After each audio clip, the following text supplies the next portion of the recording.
Sasa bwana, unaambiwa huyu kijana Sebastian kaendesha gari, kapandisha pale Kitonga, kafika juu pale. Bwana, mapolisi nyuma wakaanza kumfukuzia kwamba wewe kijana simama. Sebastian akaona usintanie, akachepua kulia, akaingia kijiji fulani hivi Iringa pale, sijui Ruaha, sijui ni wapi, sijui Ilula. Kachepua barabara ya vumbi, kimbiza gari kweli kweli. Wakati nyuma ya gari kulikuwa kuna mzee maskini ya Mungu ambaye ni babake na Rozane. Sebastian ya kujali, jamaa anakimbiza gari kwenye matuto, vumbi kweli kweli, mzee watu anakoa kule nyuma. Sasa Rozane akawa anamuuliza Sebastian, wewe Sebastian ni nini sasa? Sebastian unafanya nini? Sebastian aelewi. Yeye unaambia ulikuwa unakimbiza gari kama yule kijana Gamba kwenye ile simulizi ya Hitman Driver. Yule kijana hatari. Sema tu alichotofautiana. Kule kwenye Hitman Driver yule Gamba ni mdinyaji, anadinya kweli kweli. Huku Sebastian kidogo huyu ni mpole kama mimi Ankoje. Unajua mimi ni moja kati ya wanaume ambao naweza nikakaa na msichana mpaka asubuhi na hatufanyi kitu. Yaani nakuwa sasa jichanganye uamini ya kwamba ukae na mimi mpaka asubuhi sikudinye. Shauri yako. Utarudi kwenu na mimba ya mapacha, shenzi nini? Yaani mimi nikae na wewe mtoto mzuri, shabiki yangu, mpaka asubuhi nisikudinye we. Tutasimuliana tu simulizi kwenye 6 kwa 6. Utasemaje? Sauti tamu. Na mimi hakuja wewe simulizi ya Hitman. Wazidi tena. Sasa tuachane na hayo. Kwa hiyo sasa Sebastian alivyochochora pembeni, tukawa tunajiuliza, kwa nini Sebastian anakimbia mapolisi? Kwa nini? Anakuwa ni mwoga kijana Sebastian. Mimi na wewe hatujui, bali tuko hapa kwenye hii sehemu ya 3 tupate kujua nini hasa kilichoweza kuendelea. Mzigo mtambo kutoka kwake Said JR. Mimi langu jina naitwa Anko J Simulizi. Na hili Anko J Simulizi. Karibu sana. Karibu ndugu yangu.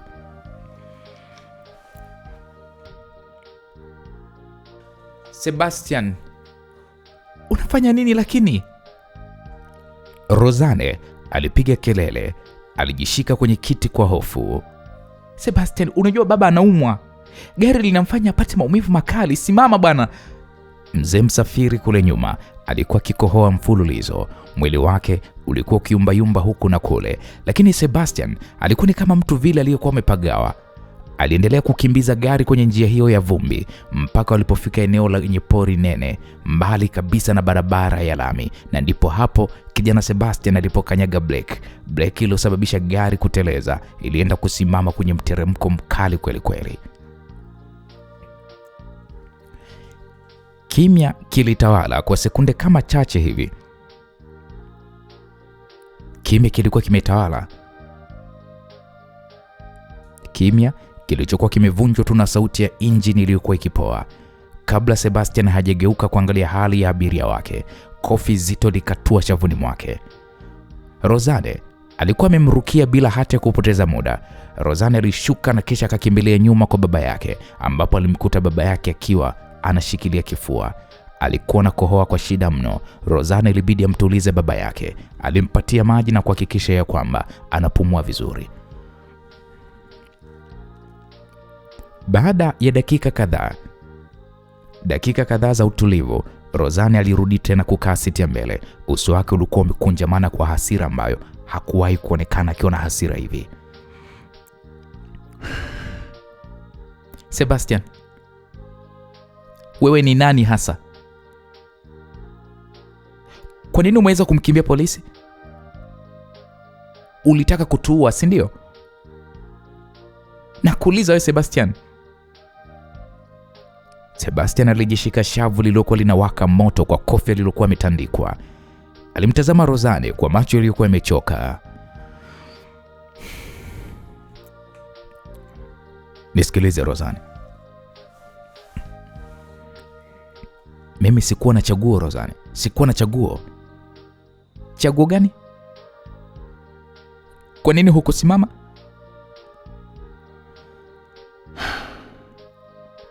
Kwa sababu mimi sina leseni ya udereva. Hili gari lina makosa mengi tu. Kama polisi wakilikagua, mimi nimekwisha. Tangu tumeondoka da, nimekuwa nikiendesha kwa kubahatisha tu. Sasa kama wangenikagua, si wangenifunga na nyinyi si mngekwama njiani. Hapa nilipo hata sijui faini nilizonazo nalipa vipi. Alafu bado tu nikamatwe tena. Hapana. Nisikilize Rozane, sipo tayari kulala rumande mimi, siko tayari.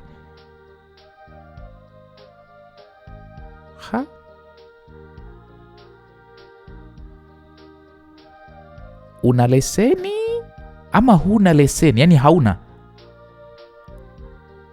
Yaani umetuendesha kutoka da mpaka hapa hauna leseni ya udereva. Unamaanisha kwamba wewe umekuwa ukiweka maisha yangu mimi na baba yangu rehani, si ndio? Mimi nimejifunza gari mtaani. Najua kuendesha gari vizuri zaidi hata madereva wengi wenye leseni zao za VETA. Na sijawahi kupata ajali. Hujawahi kupata ajali? Hujawahi kupata ajali?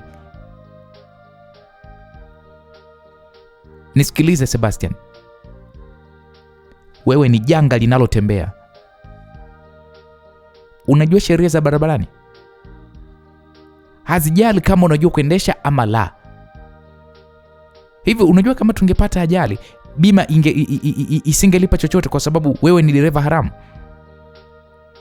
Sebastian, unafikiri kwamba huu ni mchezo wa kuigiza? Nisikilize Rozane. Mimi kama nisingekuwa dereva mzuri, ungekuwa unataabika na madereva wengine wa ovyo. Mimi nimekuwa nimekuvumilia wewe na jeuri zako zote. Nimemkimbiza babako hospitalini usiku wa manane. Nimekuwa nikikuvumilia kwa kila kitu Rozane. Sasa unataka kunihukumu kwa sababu tu ya kijikaratasi tu kimoja cha leseni? Nisikilize Sebastian. Hicho kijikaratasi ndicho kinachokutofautisha dereva halali na dereva mhalifu. Wewe ni jambazi Sebastian. Umenidanganya toka mwanzo. Hivi unajua ni kiasi gani nilikuwa ninakuaibisha kwa kutokuwa na taaluma? Kumbe hata taaluma yenyewe pia huna. Sebastian alishuka kwenye gari, alimfuata Rozane. Nisikilize Rozane. Sikudanganyi kuhusu uwezo wangu. Unaona fahari kuweza kunikashifu, si ndio? Unajiona wewe ni bora kwa sababu una pesa na elimu yako, si ndio Rozane? Lakini wewe ni mnafiki tu Rozane. Ulipokuwa umelala begani mwangu juzi siku, ukoona kama ni jambazi, sio? Yaani ukoona mimi kama ni jambazi, sina maana yake. Sebastian, kile ulichokifanya ilikuwa ni huruma tu ya kibinadamu. Usichanganye mambo hapa, tunazungumzia mambo ya leseni.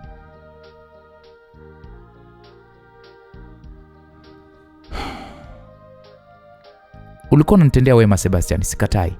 Lakini wema huo haufuti ukweli ni kwamba unatumia maisha yetu kama kete za kamari. Wewe ni mtu asiyewajibika, mtu asiyekuwa na malengo, na ndio maana hata mke wako alikuacha Sebastian. Maneno hayo yalikuwa ni kama kisu chenye sumu. Sebastian alisimama imara, uso wake ulijawa na hasira kali mno. Kama mke wangu aliniacha, ni kwa sababu hakuwa na uvumilivu kama wa kwako. Hebu nisikilize Rozane. Mke wangu mimi aliniacha kwa sababu nilikuwa nampenda mtu ambaye hakustahili hata chembe ya mapenzi yangu. Kama wewe tu.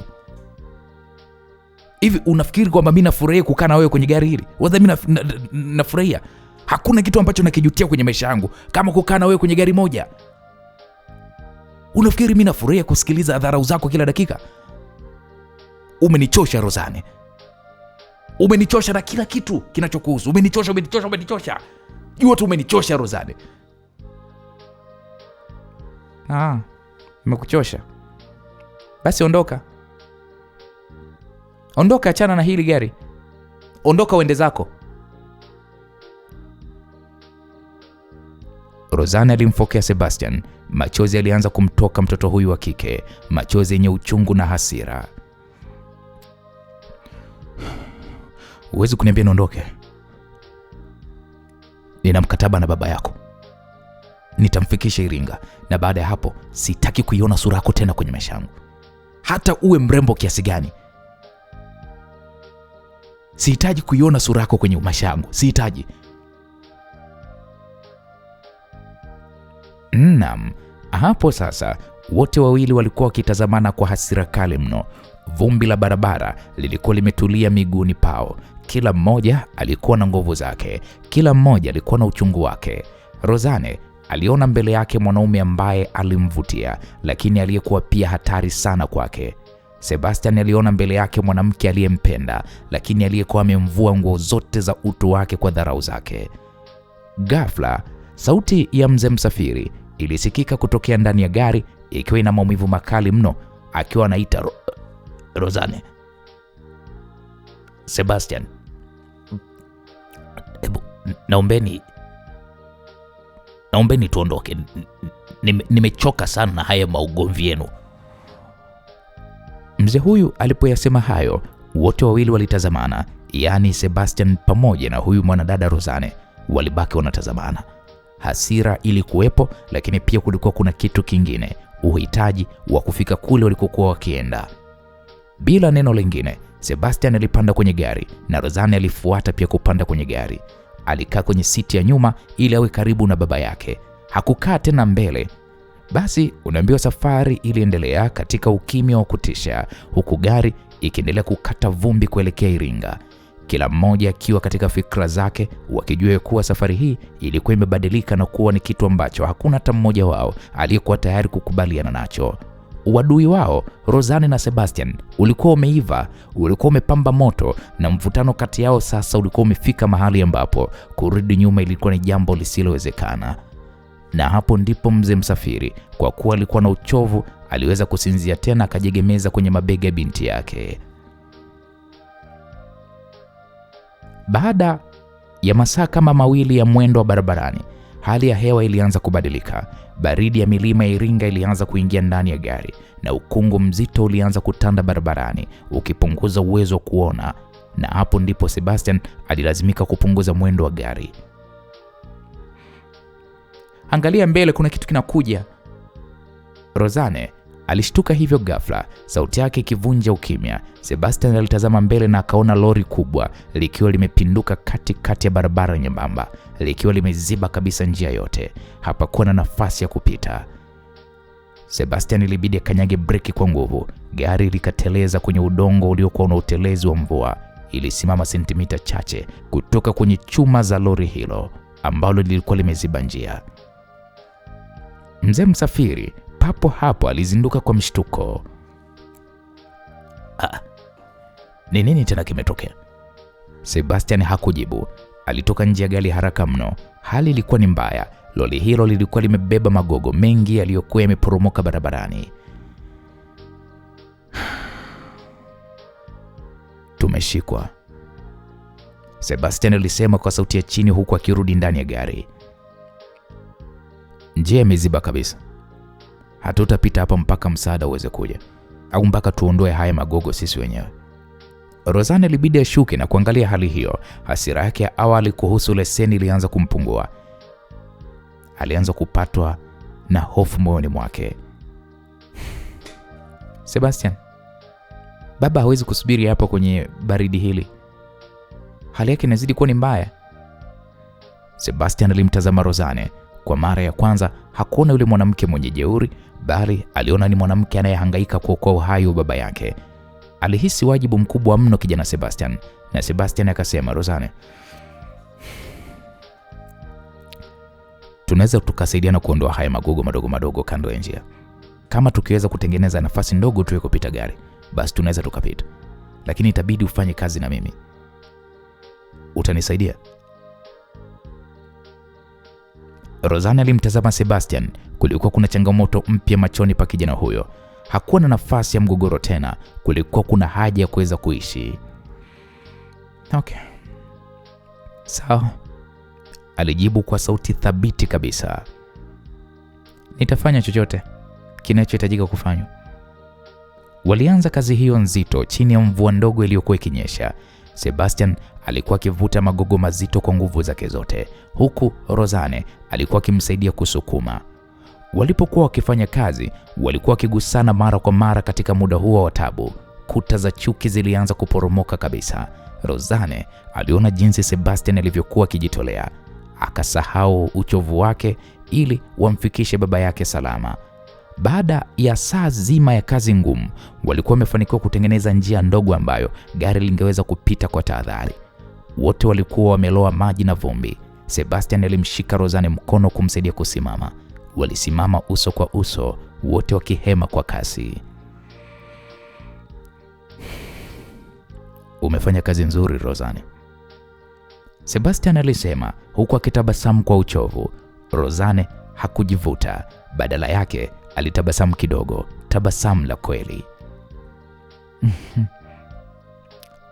Na wewe pia Sebastian, asante kwa kutokukata tamaa. Wakati huo umbali kati yao ulikuwa ni mdogo mno, yani ilikuwa ni zero distance. Sebastian aliona tone la mvua likiteremka kwenye shavu la Rozane. Alijikuta akinyosha mkono wake na kulifuta kwa upole kabisa. Rozane alijikuta na fumba macho, akihisi joto la mkono wa Sebastian. Mvutano ule wa sumaku ulikuwa umerudi, lakini safari hii ulikuwa na ladha ya heshima na kukubaliana.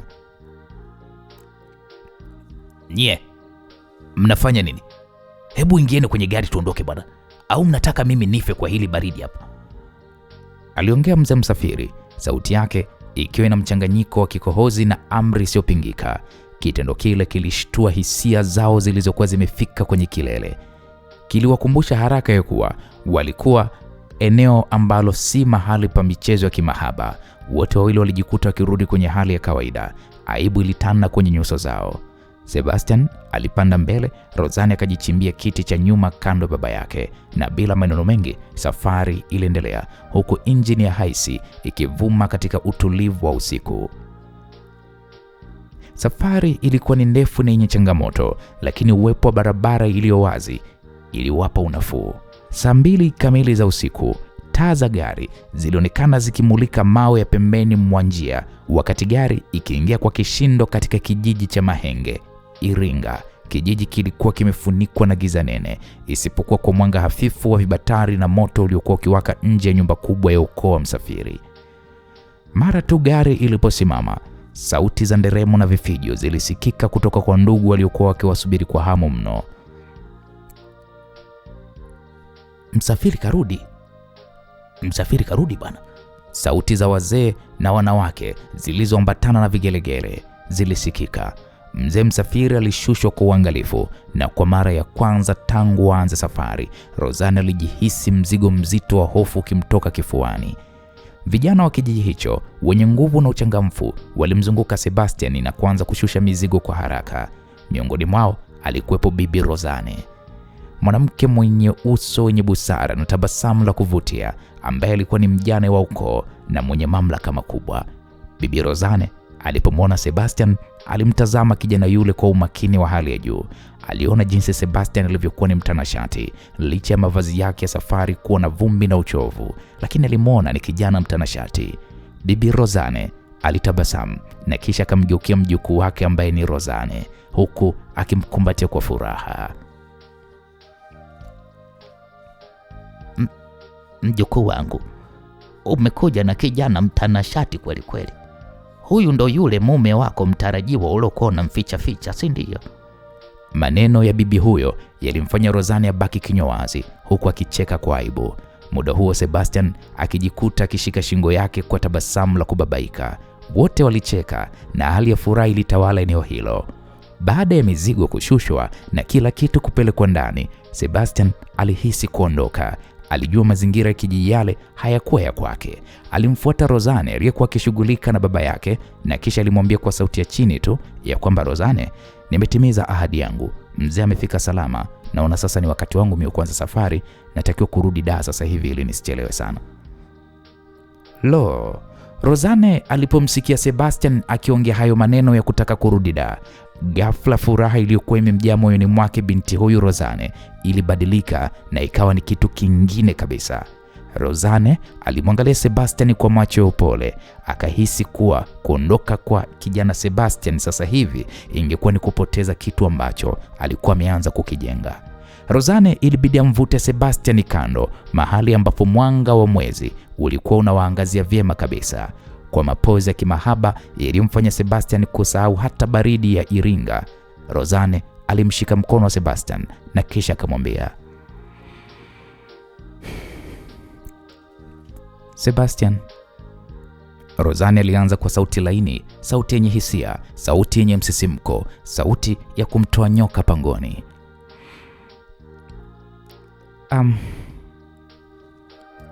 Yani unataka kuondoka kati?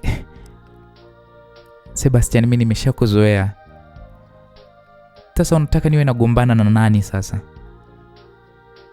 Jamani Sebastian.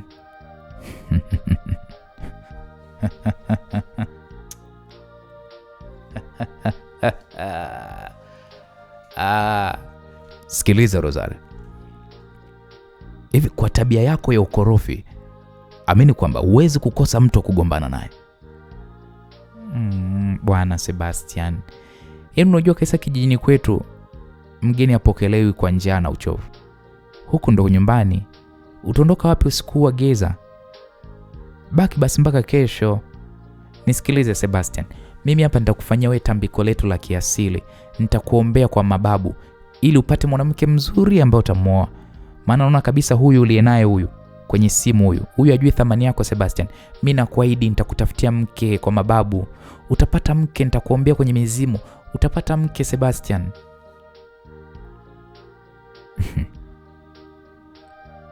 Aliongea maneno hayo Rozane. Alimsemesha kwa utani Sebastian huku akimtazama machoni. Tabasamu lake lilikuwa lina mvuto wa kipekee. Sebastian alijikuta anatikisa tu mwili wake, kwani baridi ya Iringa ilikuwa ikimchoma kama sindano. Hakuwa amezoea hali ya hewa ya milima. Meno yake yalikuwa yakigongana kidogo kwa baridi, lakini uzuri wa Rozane na mazingira yale kijijini yalikuwa yakimpa joto la aina yake. Kwa hiyo yani Rozane, unataka kunifanyia tambiko wakati mimi mwenyewe nimekuja kuweza kukusindikiza tu hapa?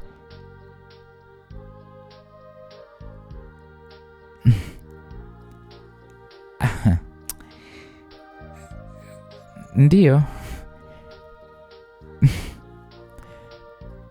Yani hata kama ulikuja kwa kunisindikiza, sasa wewe si mgeni wetu ambaye ni rasmi. Ukiondoka utapata baridi kali barabarani. Alafu na mimi sitasameheka nikijua dereva wangu wa safari ndefu amepata shida kwa ajili tu ya kiburi chake cha kutaka kurudi Dar usiku. Sebastian bwana, usiondoke. Walikuwa wakiongea kwa kutaniana na kila mmoja akionyesha upande wa pili wa sarafu ambao walikuwa wameuficha wakati wa safari yao. Unaambia Rozane hakuwahi kumuonesha tabasamu hili kijana Sebastian. Hakuwahi kumuonesha ucheshi huu kijana Sebastian. Na hata kwa upande wa Sebastian vile vile hakuwahi kuwa mpole hivi kwa Rozane. Usiku huo ulikuwa ni wa kipekee. Msikilizaji, ili jamaa bwege kweli yani. Limekubali kubaki ili hali hajaidiwa kitu chochote kizuri. Right, mimi ndo ningekuwa dereva ankoje mimi simulizi. Ningemwambia Rozane sibaki mpaka tudinyane huu siku. Tudinyane ndo nitabaki. Tusipodijana naondoka. Na Rozane tu angenielewa, angenipa kwa sababu amepewa na Mungu, kwa nini aninyime? Basi bwana. Hili bwege mtozeni Sebastian ilikajikuta linakubali kubaki kwa sababu ya ushawishi wa Rozane, tena ushawishi wenyewe wa maneno tu. Lakini pia ni kwa sababu alikuwa anaanza kuhisi kuwa kuna kitu kirefu zaidi ya safari ya kuelekea Iringa kilikuwa kinatafuta nafasi ya kuweza kuchanua. Kwa alijikuta wanatembea kuelekea sehemu iliyokuwa imetengwa kwa ajili ya wageni, huku baridi ilikuwa ikizidi kuimarika na Sebastian alijikuta akimkaribia Rozane zaidi ili kupata ulinzi wa joto la mwili wake. Hapo bibi Rozane aliwatazama kwa mbali sana kijana Sebastian pamoja na Rozane. Bibi huyu aliendelea kutabasamu. Alijua vyema ya kwamba mioyo ya watu wale wawili haijali safari ndefu, bali inajali yule anayeketi naye wakati wa baridi. Mazungumzo yao ya usiku huo, Rozane na Sebastian, yaliyokuwa yamejaa utani na dhihaka, yalianza kubeba uzito wa ahadi zisizotamkwa. Sebastian ambaye alikuwa ndo dereva wa barabara za Dar, ghafla alijihisi kuwa barabara ya maisha yake ilikuwa imebadilisha mwelekeo. Kijiji cha Mahenge kilikuwa kimewapokea kwa mikono miwili, na katika ukimya usiku huo wa baridi, sauti zao za vicheko zilikuwa zikivunja ukimya wa milima. Sebastian alijua kwamba kesho yake tambiko alilohaidiwa na Rozane lisingekuwa tu la kiasili, bali lingekuwa ndo mwanzo wa kitu ambacho yeye mwenyewe alikuwa nakiogopa, lakini alitamani sana kukikumbatia.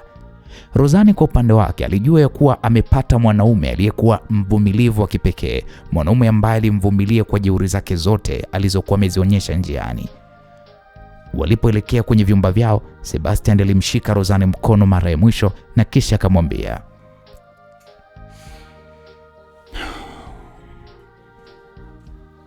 Rozane, nikutakia usiku mwema. Na asante kwa kunishawishi mimi kubaki. Sijawahi kuhisi baridi hivi, lakini kwa namna fulani yani sihisi tena baridi. Rozane alitabasamu akaondoka huku akimwangalia nyuma kwa jicho la mahaba. Msikilizaji, usiku ulikuwa umeiva na katika giza la Mahenge katika hiko kijiji, nyota zilikuwa zikimulika maisha mapya yaliokuwa yakianza kati ya dereva wa hais na binti aliyekuwa amebeba ulimwengu wa mabegani mwake. Walijua safari yao hii ilikuwa imeisha, lakini hadithi yao ilikuwa ndio kwanza inaanza, ikijengwa juu ya msingi wa dharau zilizogeuka kuwa mapenzi ya kweli, na safari ya vumbi iliyogeuka kuwa njia kuelekea kwenye mioyo yao wao wenyewe. Sebastian alijilaza kitandani akitazama paa la nyumba hiyo ya kienyeji. Alikuwa akitafakari mambo yote yaliyotokea. Sebastian alihisi kuwa hata kama kesho angerejea Dar, kitu ndani yake kisingekuwa kile kile. Alikuwa amepata kitu cha thamani zaidi ya pesa. Alikuwa amepata mwanamke aliyeweza kuona undani wake, na Rozane alikuwa amepata mwanaume aliyeweza kusimama naye katika dhoruba. Ulikuwa ni usiku wa matumaini, usiku wa baridi iliyogeuka kuwa joto la mapenzi yanayochipua. Kulipokucha asubuhi na mapema, kijana Sebastian aliamka asubuhi hiyo. Alipotoka tu nje akakutana na binti mdogo wa miaka kama 10 ambaye alikuwa ni sehemu ya familia kina Rozane. Binti huyo alipomwona Sebastian alimsogelea na kisha alisema, "Kaka handsome, shikamo." "Marhaba." Sebastian alijibu huku akitabasamu. Kuitwa handsome so mchezo wewe. Akiwa bado anajikaza kijana Sebastian na baridi ya asubuhi ndani ya kijiji cha Mahenge, yule binti mdogo wa miaka 10 akasema, "Hivi utamoa dada Rozane?" Binti huyu aliuliza bila hiana. Sebastian alijikuta anacheka kwa nguvu. Hapana bwana."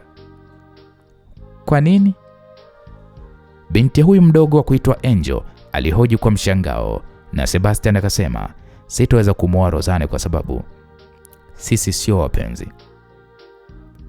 "Mbona inaonekana kabisa mnaendana kwa tabia ya dada Rozane. Hakuna mwanaume mwingine anayeweza kummudu zaidi yako."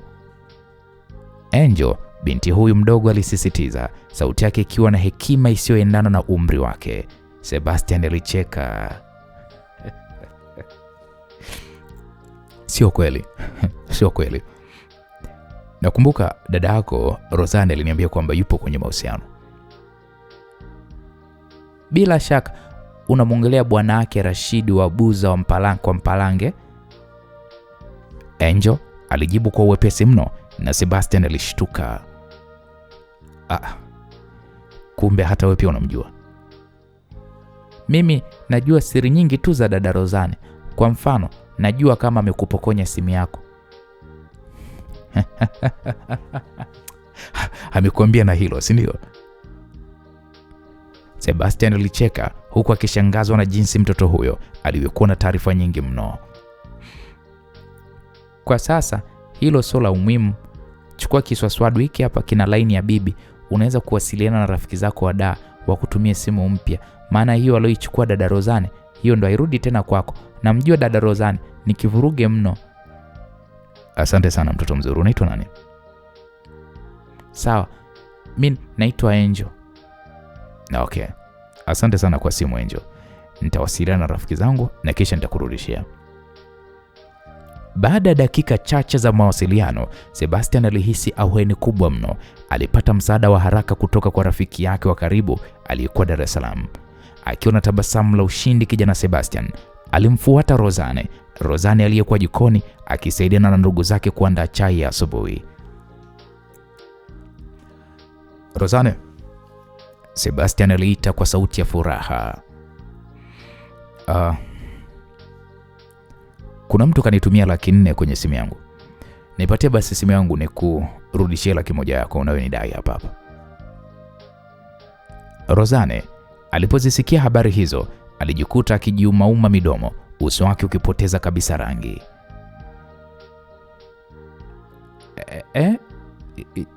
Simu? Ya, simu yangu. Haraka basi nipatie, nataka nimalizane na wewe niondoke zangu. Sebastian alisisitiza, mkono wake ukiwa umenyoka kusubiri simu yake. Rozane alitazama chini na kisha akajifanya kama anarekebisha hivi sketi yake. Sebastian.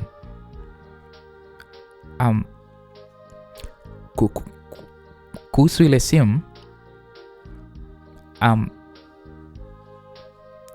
kuna kitu kilitokea. Mbona unajiumauma? Nilikuwa nimeitupa kwa bahati mbaya.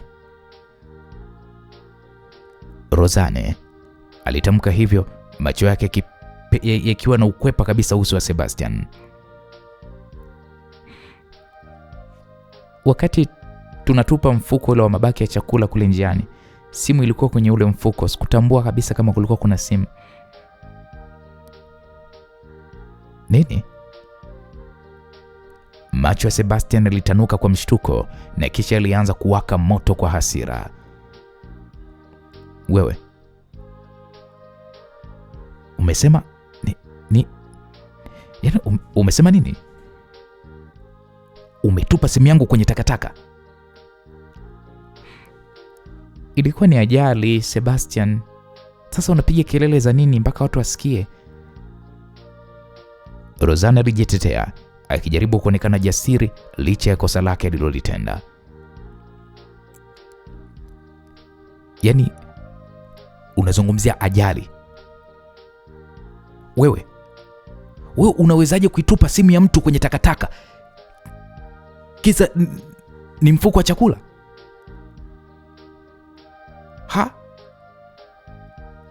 Rozane, wewe ni mwanamke wa aina gani? Ni mwanamke wa aina gani wewe? Sebastian alifoka, sauti yake ikivuta hisia za watu waliokuwa karibu. Rozani naye alipandwa sasa na hasira. Kwa hiyo unataka nifanye nini sasa? Kwani hapo unachongea sauti kubwa hiyo unamfaidisha nani? Kwani yote haya chanzo si wewe? We kama ungekuwa na leseni, kama tungekuwa tunasafiri kwa amani, mimi nisingekuwa na pressure ya matakataka wala nini. Yote haya yasingetokea kama ungekuwa dereva unaefuata sheria. Si ndio umeyataka yote haya? Okay, kwa hiyo unanilaumu mimi wakati wewe ndio ulochukua simu yangu kwa nguvu. Na sasa simu yangu Sebastian alitembea kwa hasira kuelekea nje. Alichukua kile kiswaswadu alichokuwa amepewa na yule mtoto Angel, akapiga kwenye mtandao wa simu husika ili kuomba laini yake ifungiwe ili kuzuia mtu asije akaiba pesa zake. Na kisha kijana Sebastian akapanda kwenye gari lake kwa lengo la kutaka kuondoka muda huo huo, kwa sababu tayari hasira zilikuwa zimeshampanda. Lakini cha ajabu, kila alipowasha injini ya gari kawa haiwaki. Kila akiwasha gari haiwaki. Ilibidi aende akafungue sehemu ya bonnet, akaanza kukagua injini. Ujuzi wake wa mtaani ulimwambia kuwa tatizo lilikuwa ni kubwa zaidi ya vile yeye alivyodhania. Waya zilikuwa zimekatika na sehemu muhimu ya injini ilikuwa imevunjika kutokana na safari ya vumbi na mashimo. Sebastian alimuita mmoja wa vijana wa kijijini hapa kwa jaziba mno. Akamwambia yule kijana, sikiliza kijana, muone gari. Hii gari ina tatizo kubwa sana. Hivi hapa gereji ya karibu iko wapi? Kijana yule muangalia kwa huruma mno kijana Sebastian. Yaani Sebastian anaulizia gereji kijijini? Kijijini labda ulizie fundi baskeli, fundi mkokoteni, unaulizia gereji? Yule kijana wa kijijini akamuuliza Sebastian, kaka, gereji? Huko gereji hamna. Kwanza hamna huko ambaye anamiliki gari. Gereji za kutengeneza gari hapa mpaka Iringa mjini na kutoka hapa mpaka Iringa mjini, kaka, ni kilomita nyingi sana. Kijana huyo wa kijijini aliposema hivyo, Sebastian alihisi kama anataka kupasuka kwa hasira. Habari hizo zilikuwa ni za kuumiza mno. Sebastian alikuwa amekwama. Alikuwa amepanga kuondoka na kumsahau Rozane kwenye maisha yake, lakini sasa ilimbidi abaki kwenye eneo hilo hilo alilokuwa anatamani kulikimbia. Sebastian alijikuta anajitupa kwenye kiti cha dereva. Alikuwa amevimba kwa hasira, akapiga usukani kwa nguvu zake zote, huku Rozane akimwangalia kwa mbali, akiwa ameshikwa na butwaa ya jinsi mambo yalivyokuwa yameharibika kwa dakika chache tu. Hawa watu si walikuwa wamepatana muda mfupi uliopita, na sasa hivi tena wametibuana kwa mara nyingine. Sebastian alibaki kavimba kwa hasira kweli kweli. Alijihisi kama mfungwa katika kijiji hiko cha Maenge. Kila dakika iliyopita ilikuwa ni kama masaa kwake. Alifikiria jinsi alivyokuwa amepoteza simu yake, na kwa sasa gari lake lililokuwa tegemeo lake pekee la kumtoa pale kijijini, gari lilikuwa limegeuka kuwa lundo la vyuma chakavu. Rozane alijaribu kumsogelea kwa tahadhari mno Sebastian, lakini Sebastian alimfukuza kwa mtazamo mmoja tu mkali ambao ulimfanya ajirudi Rozane. Ukimya mzito ulitawala, isipokuwa kwa sauti za ndege za asubuhi ambazo zilionekana kufurahia hali hiyo ya mgogoro, huko Sebastian akijikuta kilazimika kutafuta njia ya kutatua janga hilo bila kutegemea msaada wa mwanamke aliyekuwa amemletea kila aina matatizo tangu waonane kule. Akiwa kutulia anawaza nini cha kufanya, Rozane alikuja na kisha akamwambia, wewe, kuna bajaji huko imekuja kutoka mjini. Alisema hivyo Rozane kumtaarifu Sebastian. Kama unajua shida gari lako, unaweza ukapanda hiyo bajaji ukaenda mjini kununua vifaa kisha uje kufunga wewe mwenyewe. Mimi nakwambia umejinunisha hapo nini? Bajaji imekuja imemleta mwenyekiti. Sebastian alimtazama kwa dharau kwanza Rozane. Uso wake Sebastian ulikuwa umekunjamana kwa hasira kali mno.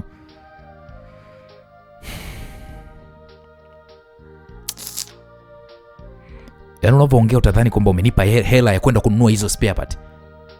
Hivyo unajua spare part za magari zinauzwaje? Au unaona kila mwenye gari tu, yani kwamba kila mtu ana uwezo wa kuwa na gari? Si maana yake? Kwa unaona gari siku hizi yamekuwa makalio, kila mtu anayo. Spare part za magari gharama. Mimi hiyo pesa natoa wapi? Sina hata senti. Pesa niliyokuwa naitegemea hiyo 400 hiyo ndio hiyo ilikuwa kwenye ile simu ambayo wewe umeitupa na kwenye matakataka. Wewe mshenzi nini? Alafu unakuja hapo unaniambia kanunue wewe kama rais, kanunue.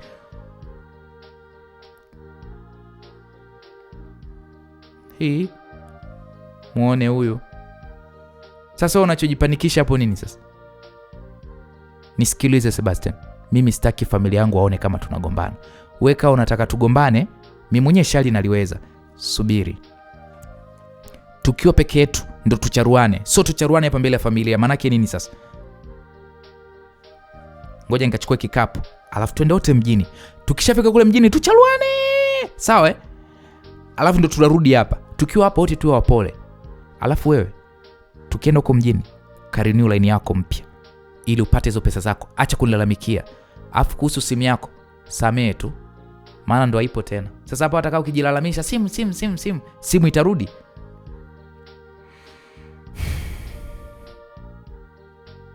Mimi sisamei kitu. Utalipa Rozani nakwambia. Yaani utanilipa mimi simu yangu nakwambia. Wewe unanipotezea kitu unategemea eti nisamee? Wewe unajua ile simu mimi nilipataje ile? Kwani wewe kuongea sauti ndogo uwezi? Achana na mimi wewe. Baada ya muda mfupi, Rozani ilibidi arudi akiwa ameshika kikapu, na bila neno lingine wakaelekea mahali ambapo bajaji hiyo ilikuwa imeegeshwa. Safari ya kuelekea mjini Iringa ilianza katika hali ya ukimya mzito mno. Upepo wa baridi ulikuwa ukipiga kweli kweli, lakini haukuweza kupunguza joto la mgogoro uliokuwa ukichemka kati ya Rozane pamoja na Sebastian. Kila mmoja alikuwa amejifunga katika mawazo yake. Sebastian alikuwa akiwaza jinsi alivyopoteza kila kitu, na Rozane alikuwa anawaza jinsi ya kumtuliza kijana huyu ambaye alikuwa amekuwa ni mwiba mkali kwake. Walipofika mjini, Sebastian alikimbilia kwenye duka la huduma za simu na alifanikiwa pale kurenew line yake. Mara tu alipowasha simu, ujumbe wa pesa uliingia na kidogo hasira yake kijana Sebastian ilipungua. Ingawa bado alikuwa na kinyongo kikubwa mno, lakini baada ya hapo waliingia kwenye duka la spare za magari, wakanunua vitu walivyovihitaji kwa ajili ya gari lake. Wakiwa wanatoka nje ya duka hilo, wakiwa wamebeba vifaa hivyo vizito, ghafla kundi la wanaume 5 waliokuwa wamevalia nguo za kuvutia, wasiwasi uliwazunguka. Kiongozi wa kundi hilo alikuwa ni mwanaume mrefu mwenye makovu usoni na macho yalikuwa yakimulika chuki ya wazi wazi. Alipomwona Rozane, kwanza alitabasamu, lakini lilikuwa ni tabasamu la kutisha. Hatimaye nimekukamata. Ulidhani kwamba sitokupata Rozane? Jamaa huyo alizungumza hivyo. Sebastian alishtuka, ikabidi amkiingia Rozane kifua. Yaani Sebastian akawa mbele, Rozane akamweka kwa nyuma. Gwasi, tulia. Usijaribu kufanya kitu chochote cha kijinga, alisema Rozane. Gwasi alicheka kicheko cha dharau, akamzunguka Sebastian kama fisi anayewinda mawindo yake. Sikiliza Rozane, yaani upo chini ya himaya yangu na bado unanitishia? Umenifanya nimesota gerezani kwa miaka 8 sasa. Kwa ni zamu yangu huu muda kuweza kulipiza kisasi. Hapo Rozane alitetemeka, lakini sauti yake ilikuwa ina nguvu pale alipojibu kwa kusema, nisikilize Gwasi, gerezani ulienda kwa upumbavu wako Gwasi. Mimi sikukutuma ukawauzia watu mbolea zenye sumu. Mimi sikukutuma ukaibe mazao ya wakulima kijijini, sikukutuma. Lakini ulinichoma kwa mapolisi, na hilo ndo kosa lako Rozane.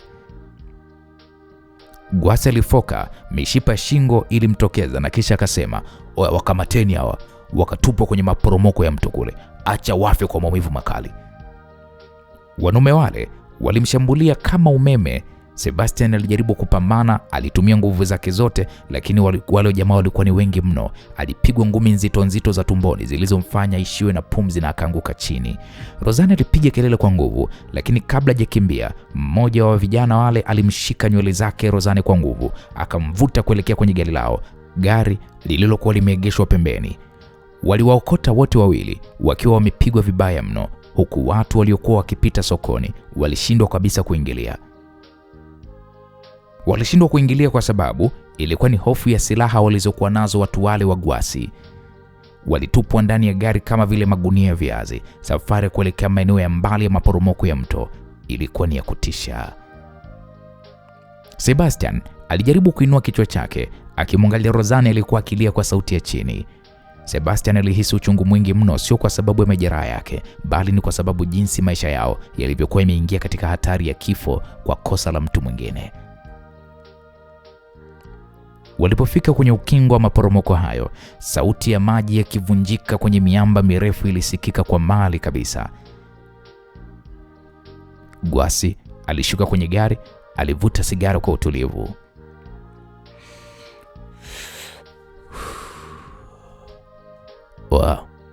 Sema maneno yako ya mwisho Rozane, labda malaika wako atakuja kukuokoa.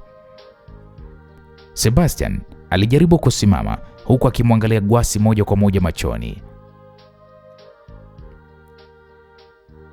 Huwezi kuishi kwa chuki. Hata kama ukituua, dhambi yako haitaweza kufutika. Gwasi hakujali maneno hayo, aliitoa ishara kwa watu wake. Watu watupeni kule kwenye maporomoko. Katika sekunde zile za mwisho, Sebastian alimshika Rozane mkono kwa nguvu. Alijua kuwa hii ndio ilikuwa safari yao ya mwisho, lakini kwa mara ya kwanza hakuona chuki wala hasira katika moyo wake kwa Rozane. Aliona ni mwanamke ambaye alikuwa amepitia yote na yeye pamoja. Watu wa Gwasi waliwasukuma kwa nguvu na wakajikuta wakianguka kuelekea kwenye giza nene la maporomoko ya mto. Upepo ulikuwa ukivuma kwa nguvu na sauti ya Rozane ilipotea hewani. Sebastian alijikaza, akajaribu kutafuta kitu cha kushika, lakini kila kitu kilikuwa ni mwamba mtupu. Walipokuwa wakishuka kuelekea chini, mawazo yote ya maisha yao, mabishano yao na siri zao zilionekana kama ndoto. Maporomoko yale ya mto yalikuwa yakiwangoja na nguvu yake yote ikajitayarisha kuwameza. Katika dakika zile za mwisho, Sebastian alijikuta akimkumbatia Rosanne kwa nguvu, akijaribu kumlinda dhidi ya makali ya miamba iliyokuwa ikijitokeza. Walianguka katika mzunguko wa kifo, huku ndoto zao zote zikimiminika katika giza la bonde hilo la mauti, na mwendo wao ukishia kwenye kishindo cha maji yaliyokuwa yakifoka kwa hasira chini ya maporomoko hayo. Hali ya hewa ilianza kubadilika, mawingu meusi yakitanda na mvua nzito ilianza kunyesha, ikionekana hii ilikuwa ni kwa ajili ya hatima yao iliyokuwa imetimizwa na mikono ya kisasi. Rosanne, amka, aliongea kijana Sebastian kwa sauti hii ya kukata tamaa, huku akimtikisa Rosanne. Hii ilikuwa ni mara baada ya kufanikiwa kupambana na mawimbi ya maji yaliyokuwa kwenye maporomoko, na akawa wamefika kwenye kingo za fukwe. Mwili wa Rosanne ulikuwa ni wa baridi kama vile barafu. Macho yake Rosanne ilikuwa imefumba. Alipoona Rosanne haamki, Sebastian hakusita. Alijikongoja, akapiga magoti kando yake. Alianza kumpa huduma ya kwanza, akamwingiza hewa mdomoni kwa matumaini ya huenda akaokoa uhai wa Rosanne. Baada ya sekunde kadhaa za maombi na jitihada, Rosanne alionekana kukohoa kwa nguvu na kisha alicheua maji mengi yaliyokuwa yameyameza. Rosanne alishtuka, alikaa sawa huku akipumua kwa tabu. Mwili wake ulikuwa ukitetemeka kwa hofu. Kijana Sebastian alimtuliza kwa kumkumbatia kwa nguvu. Alimshika mabega yake ili asiweze kuyumba. Tupo hai Rosanne, tuko hai, alimnong'oneza, sauti yake ikiwa imejaa shukrani. Baada ya kutulia kidogo, Sebastian alitazama juu kuelekea juu ya maporomoko na kisha akamuuliza kwa sauti ya wasiwasi, Rosanne,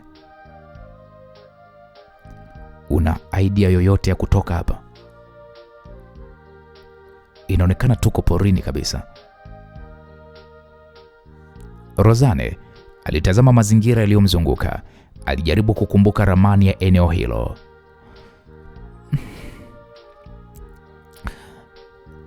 Sijawahi kufika huku chini, ila huu mto huenda mpaka kijini kwetu, unafika. Tufuate tu pembeni yake, alisema kwa sauti ya kukwama.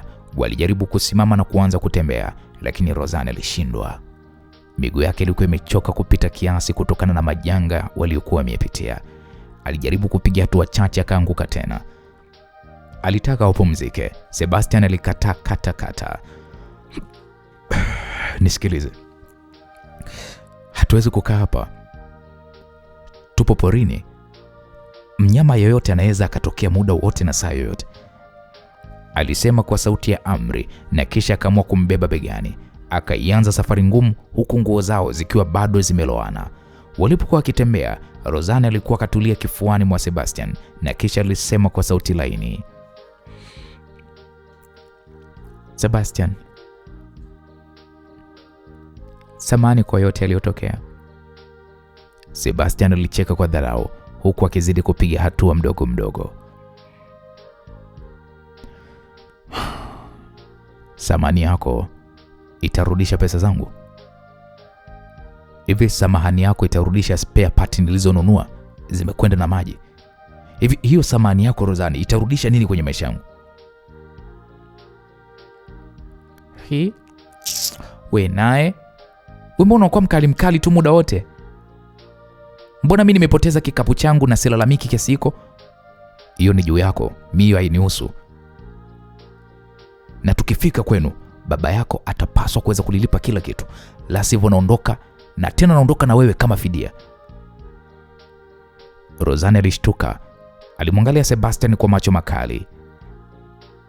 Uondoke na mimi? Kwa umesikia mimi bidhaa ya dukani, sio manake? Kabla Sebastian hajatia neno, walisikia sauti za vishindo upande wa pili wa msitu. Kelele za watu, milio ya wanyama na muziki wa kienyeji vilisikika. Rosanne alishuka kwanza mgongoni mwa Sebastian, akawa anasikilizia vizuri sauti hizo, na kisha alitabasamu. Asante Mungu. Sebastian, njoo huku. Sebastian alibaki tu na mshangao. Wewe, uone ijue hiyo sauti ya vishindo ni ya nani? Ya nini? Huenda ni watu wa Gwasi ujue. Sebastian, hebu acha ubishi bwana, njoo. Rozane alimvuta mkono Sebastian, wakavuka ule msitu kwa haraka na ghafla alijikuta wakitokea kwenye eneo la wazi lililokuwa lina shamra nyingi. Kulikuwa kuna wanakijiji wengi waliokuwa wamekusanyika kwenye uwanja huo mkubwa, huku mashindano ya asili ya kukimbiza punda ilikuwa ikifanyika. Sebastian alishangaa mazingira yale mazuri na ya kuvutia. Umati ulikuwa ukitamba, kucheza na kushangilia kwa furaha ambayo hakuwahi kuiona hata mjini. Rozane alimshika mkono kwa furaha Sebastian. Sebastian, njoo kuone vizuri. Huwa anapenda sana haya mashindano, njoo. Walisogea mbele zaidi ili waone vizuri. Wakiwa wanatazama, miongoni mwa watu waliokuwa wakishindana, alikuwapo kijana mmoja mtanashati aliyekuwa akionyesha ustadi wa ajabu kwenye kuendesha punda wake. Rozane alikuwa akimshangilia kijana huyo kwa sauti ya juu mno, akirukaruka kwa furaha. Sasa wakati Rozane anashangilia na kurukaruka kwa furaha, kitendo hiko kilimfanya Sebastian ajisikie wivu mkali mno. Alianza kukashifu mashindano yale, akiwa anasema, mambo ya kishamba tu haya. Alafu huyo kijana unayemshangilia ni mshamba tu kama washamba wengine tu. Sasa wewe nini kinachokufanya mpaka umshangilie yule? Yule ana nini hasa mpaka unamshangilia? Sebastian, acha wivu wako. Huwezi kumpanda punda na kumwendesha kama yule kijana anavyofanya. Sebastian, ingawa hakuwa na chembe ya utaalamu wa kuendesha mnyama huyo, aliamua kujikweza ili apate sifa mbele ya Rozane. Sikia wewe, hivi kuna nisichokijua mimi? Rozane, sina tu passport na visa, sina tu leseni, lakini mimi sasa ningekuwa zangu huko Dubai kwenye mashindano ya magari kifahari, yaani mshindo kupanda punda. Rozane alicheka mpaka akafunga macho. Sichekeshe mimi Sebastian. Wewe kama kweli ni kidume, nenda kapande punda wale pale. Kule pale. Kaingilie kule kwenye mbio kule, afu tukuone. Sebastian alijiona amebanwa. Hakutaka kuonekana mwoga. Kwa hatua za haraka za kujiamini kupita kiasi, si akajiona yeye anaweza. Akatembea kuelekea eneo la maandalizi. Alimfuata mratibu wa mashindano, akajisajili kwa jina lake na bila kusita bwana Sebastian alimfuata mmoja wa wale punda waliokuwa wameachwa kando. Punda huyo alikuwa ni mkubwa mwenye sura ya ukaidi, na alipomwona tu Sebastian, punda huyo alipiga kelele kama vile anamkejeli. Watu wakamwangalia Sebastian kwa mshangao, wakijua kuwa Sebastian alikuwa ni mgeni. Sasa Sebastian hakutaka kupata aibu mbele ya Rozane. Sebastian akaweka mguu wake kwenye sehemu ya kumpandia huyo punda. Akamshika vizuri bwana. Na kwa mtindo wa kishujaa, Sebastian aliruka na kukaa juu ya mgongo wa huyo punda. Punda alitikisika kidogo, akajaribu kumtupa, lakini Sebastian akamshikilia punda huyu kwa nguvu, akijaribu kuonesha umakini wa mtu aliyezoea kashikashi kama hizi. Rozane akamwangalia kwa macho ya kistaajabu kweli Sebastian. Rozane hakuamini kama Sebastian anaweza kampanda punda sembuse kumwendesha. Kwa mbwembe bwana Sebastian akamsogelea Rozane akiwa na huyo punda wake, na kisha akasema, sikiliza wewe Rozane, binti mrembo, nisikilize. Na kama nikishinda utanipa nini? Huwezi kushinda. Kwa sina cha kukupa. Lazima kiwepo. Mimi nitashinda. Okay, sawa, chochote utakachokitaka utapewa. Rozane, serious? Yeah. Sebastian alipiga hatua ya kwanza na vumbi la uwanja wa mashindano likaanza kutimka. Bila kuchelewa, aliingia kwenye laini ya mashindano tayari kwa kuanza mbio. Lakini kabla hata hajaanza mbio, yule punda aliyekuwa amempanda alibinuka ghafla, akaibinua miguu yake ya nyuma juu, hali iliyomfanya Sebastian karibu kuanguka mgongoni mwa mnyama huyo. Umati wa watu ulilipuka kwa vicheko na minong'ono ya dharau. Huyo mgeni atavunjika, huyo. Mmoja wa wazee wa kijiji naye pia alitoa sauti yake ya tahadhari, huko Rozane alijikuta akishika pumzi yake akihisi uoga na msisimko kwa wakati mmoja. Sebastian ilibidi ajikaze kwa sababu angepata aibu, akikumbuka jinsi alivyokuwa akidhibiti gari lake kwenye mteremko na milima. Akaamini kabisa kwamba hata punda atamdhibiti vizuri. Alijua kuwa usiri wa kuendesha kitu chochote chenye mwendo haukuwa kwenye nguvu pekee, bali kwenye maelewano kati ya dereva na chombo chake. Kwa upole, Sebastian alianza kulegeza hatamu na kumsogelea punda yule. Alimnong'oneza pale maneno ambayo mnyama yule alionekana kama vile kuyaelewa. Punda Alipopunguza makeke, Sebastian alipiga amri ya kwanza. Shindano likaanza kwa kishindo. Sebastian alijikuta akipambana na mazingira magumu ya uwanja yaliyokuwa na mashimo na matope ya mvua za usiku uliopita. Mara ya kwanza alipopita kwenye shimo la tope, punda wake alijikwaa na Sebastian alijikuta akifunikwa na matope usoni. Hali hile ilimfanya aonekane kama vile anashindwa, lakini alipomwona Rosanne anacheka kwa sauti tena akiweko pembeni, damu ya ushindani ilimchemka zaidi. Sebastian akaamua kubadili mbinu. Badala ya kumshinikiza mnyama, alifuata vile punda alivyokuwa anataka. Katika mzunguko wa pili, Sebastian alionekana kama vile anabadilisha gia hivi, yaani kama ana change gia kilini mwake. Alianza kuelewa tabia ya mnyama wake. Kila punda alipojaribu kugeuka ovyo, Sebastian alitumia uzito wake kuweka uwiano, akionyesha ustadi ambao hata wenyeji walishindwa kuelewa.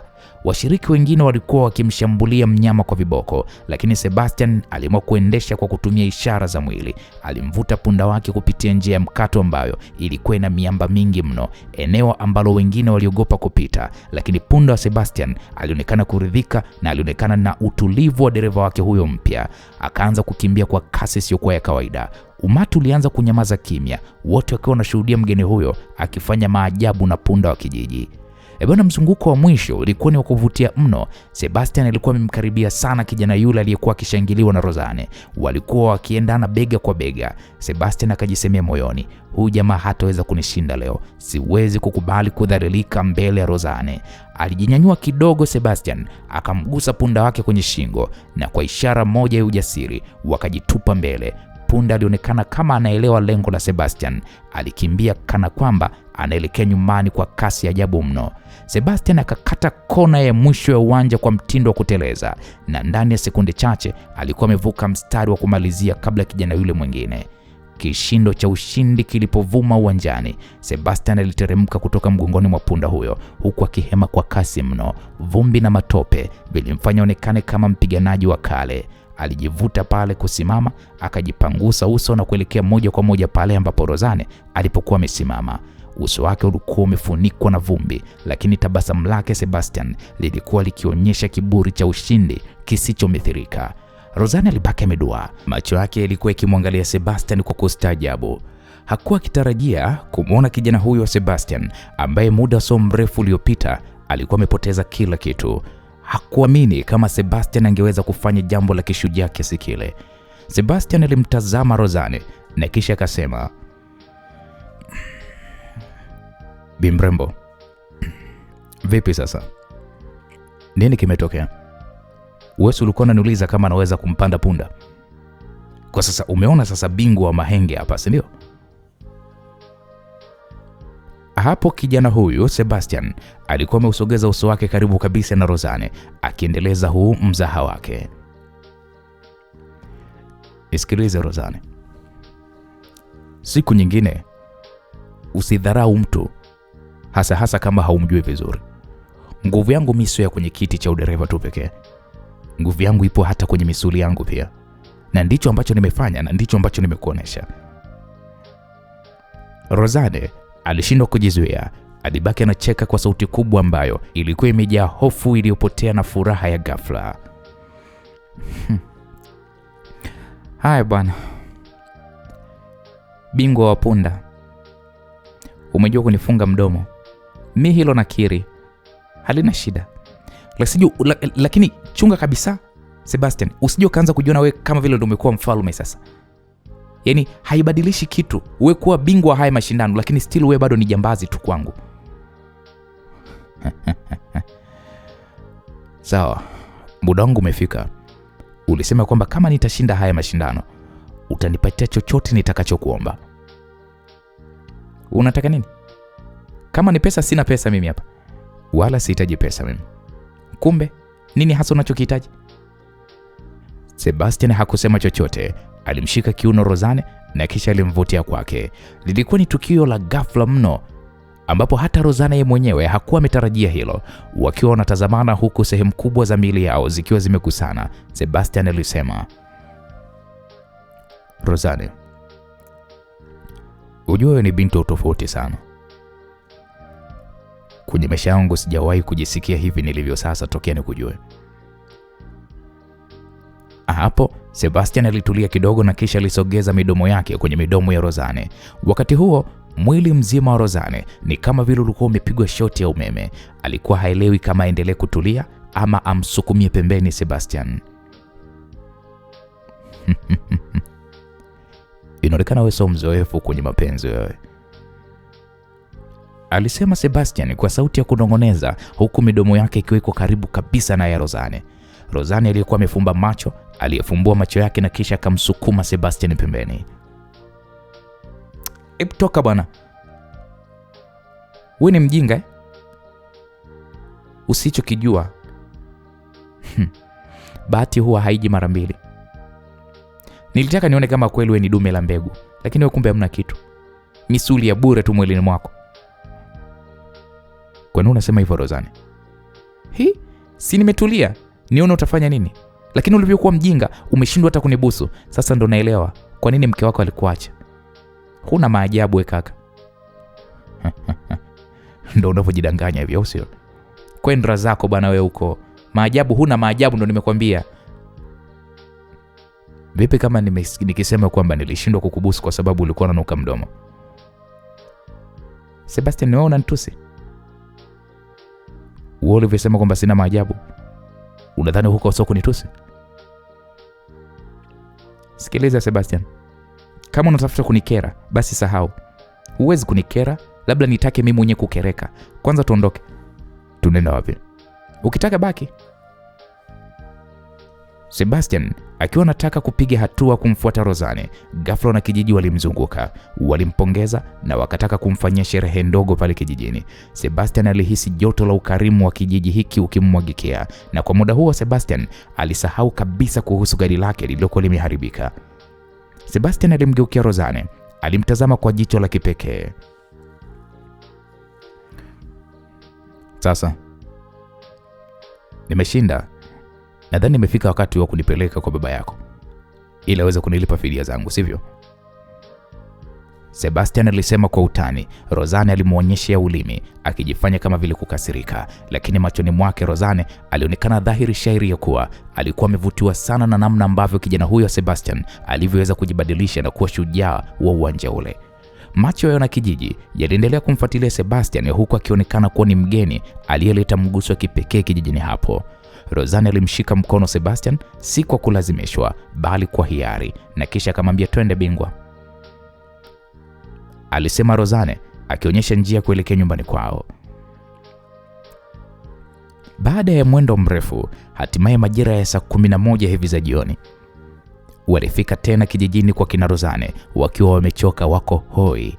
Baada ya kusimuliwa kile kilichowakuta, kila mtu aliwaonea huruma, hasa mzee Msafiri. Alitaka kwenda kumfungulia tena kesi Gwasi, lakini Rozane alimwambia asifanye hivyo ili kuepusha vurugu zaidi. Naam, msikilizaji, kwa kuwa Sebastian alikuwa amechoka sana, maana walikuwa wametembea zaidi ya kilomita kadhaa mpaka kufika kijijini hapo, siku hiyo aliamua kulala mapema. Kulipokucha asubuhi, ikiwa ni siku ya 5 sasa tangia aondoke Dar es Salaam kwa kina Rozane, mzee Msafiri alimfuata na kisha akamwambia, Sebastian, pole sana kijana wangu. Najua kila kitu ambacho kimekupata kuhusu simu yako pamoja na pesa zako. Nilikuwa kimya kwa sababu nilikuwa sina pesa, lakini nashukuru Mungu wateja wangu wa nyanya tayari wameshafanya malipo ya awali ya nyanya zangu. Kwa hiyo nikaona ni bora nikusaidie ili uweze kuendelea na mambo yako. Chukua hii 600,000. Utafidia simu yako iliyopotezwa na binti yangu pamoja na hela zako zilizopotelea kule kwenye maporomoko.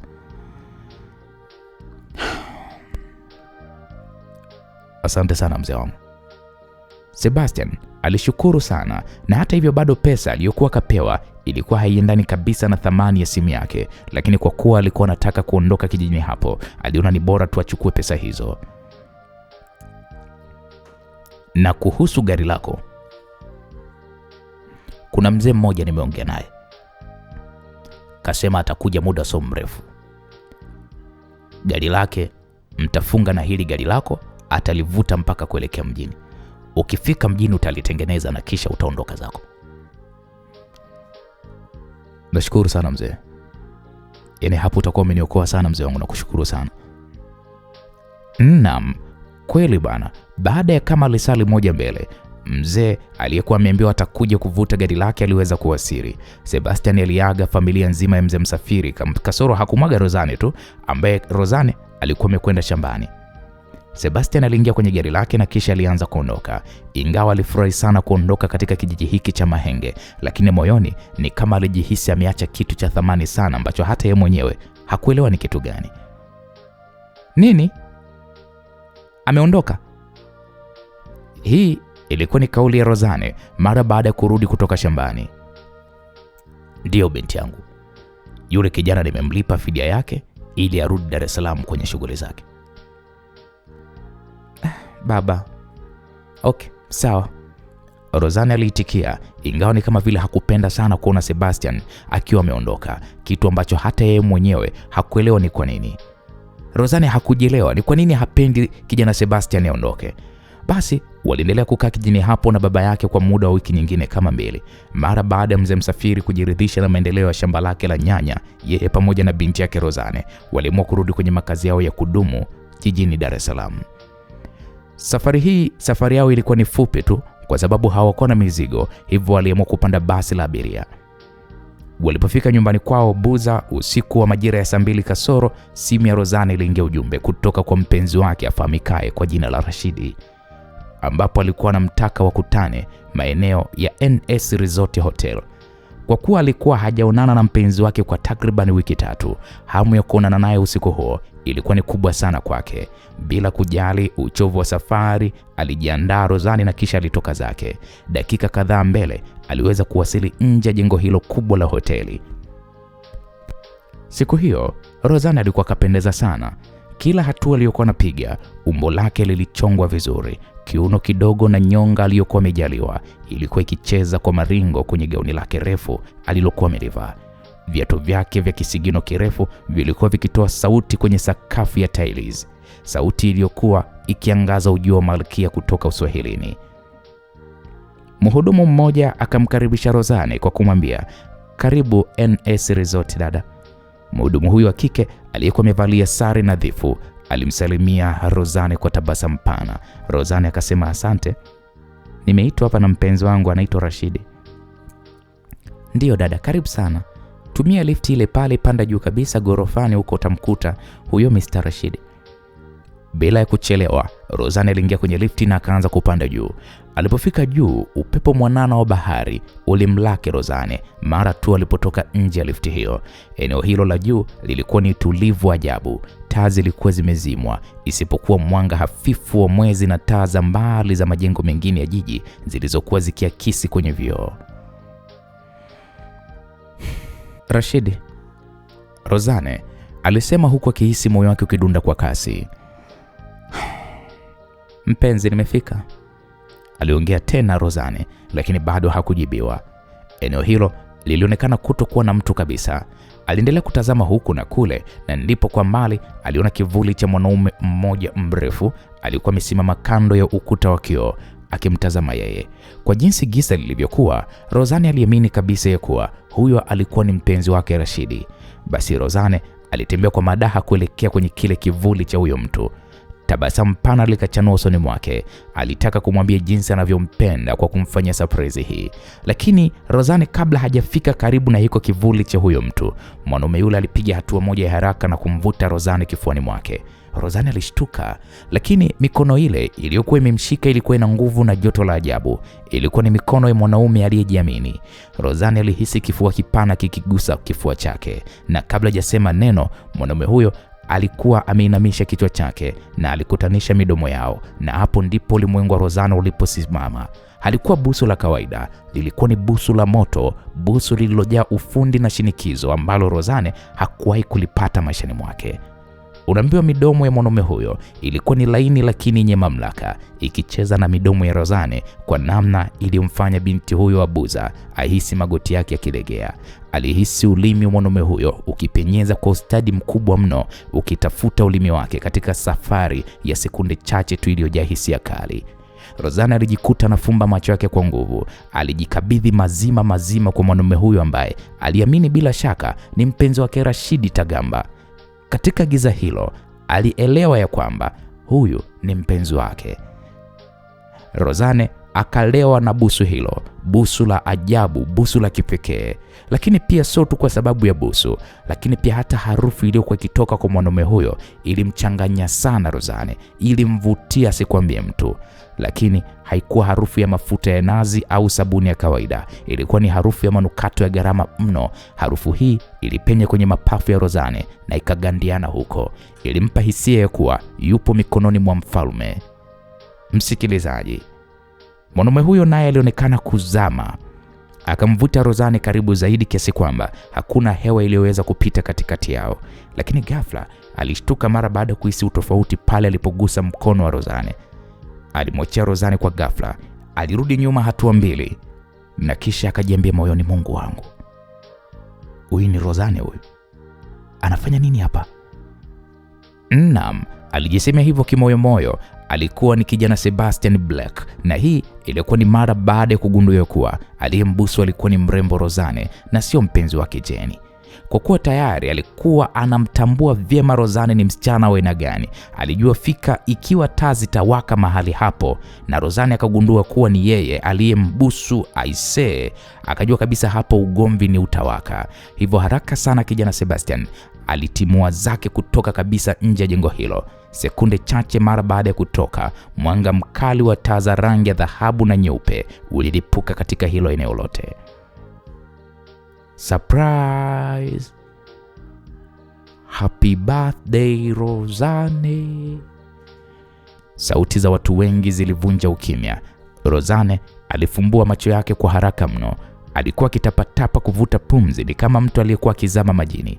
Macho yake Rozane yalikuwa yamejaa unyevu wa mahaba. Ya sekunde chache zilizopita yalikutana na watu ambao alionekana kuwatambua. Miongoni mwao alikuwepo Rashidi, mwanaume ambaye amekuwa kwenye mahusiano naye kwa muda mrefu tu.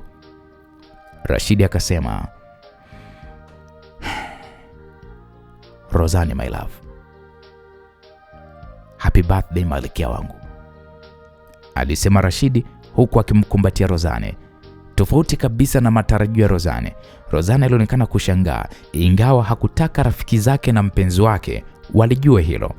Harufu ya manukato ya mtu aliyetoka kumbusu ilikuwa tofauti kabisa na harufu aliyokuwa ananukia Rashidi. Hii ikamfanya Rozane aanze kujiuliza akilini mwake, ina maana aliyenibusu sio Rashidi? Alijaribu kunusa kwa siri perfume za kila mwanaume aliyekuwepo hapo, lakini bado hakupata ile ladha ya mwanaume aliyekuwa amembusu muda mchache uliopita. Jambo hilo lilimfikirisha sana Rozane, lakini hata hivyo, kwa kuwa ilikuwa ni siku ya sherehe yake ya kuzaliwa, aliamua tu kupuuza jambo hilo. Upande wa pili, Sebastian naye akawa anajiuliza, sasa inawezekana vipi? Ina maana alikuwa ananifuatilia ama? Sebastian alijiuliza mara baada ya kuwa yuko ndani ya gari lake nje ya hiyo hoteli. Mbona kama miujiza sasa hii? Yaani kwa nini awepo hapa? Akiwa na wazo hilo, ghafla mawazo yake yalikatishwa na Zamo, rafiki yake wa karibu mno. Wewe mzee vipi? Mbona kama mwili upo bongo lakini akili yako iko China mwanangu? Unawaza nini kaka?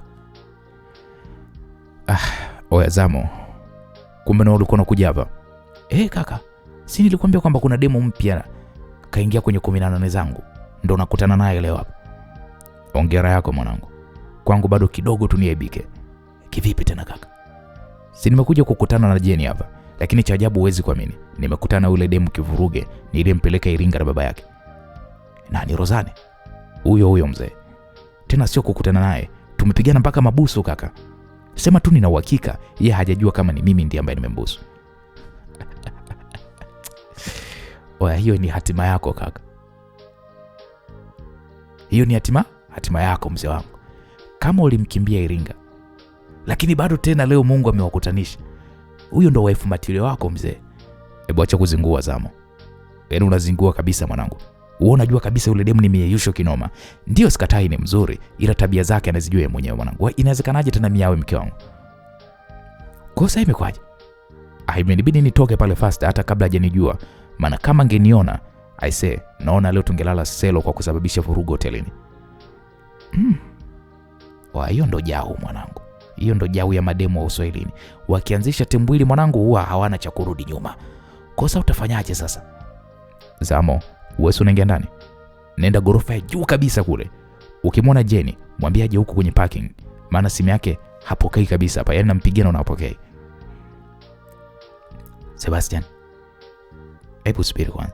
Yaani ina maana serious ulikuwa umekuja hapa kuonana na Jenny? Ndio kaka. Mwanangu umeumia. Kaka ushatemwa. Hivi unajua Jenny nimemwacha anaenda airport mpaka muda huu. Na tayari atakuwa amesharuka ndege kaka. Kuruka ndege? Una maana gani Zamo? Sikiliza Sebastian. Mimi nilikwambia yule Jenny sio demu.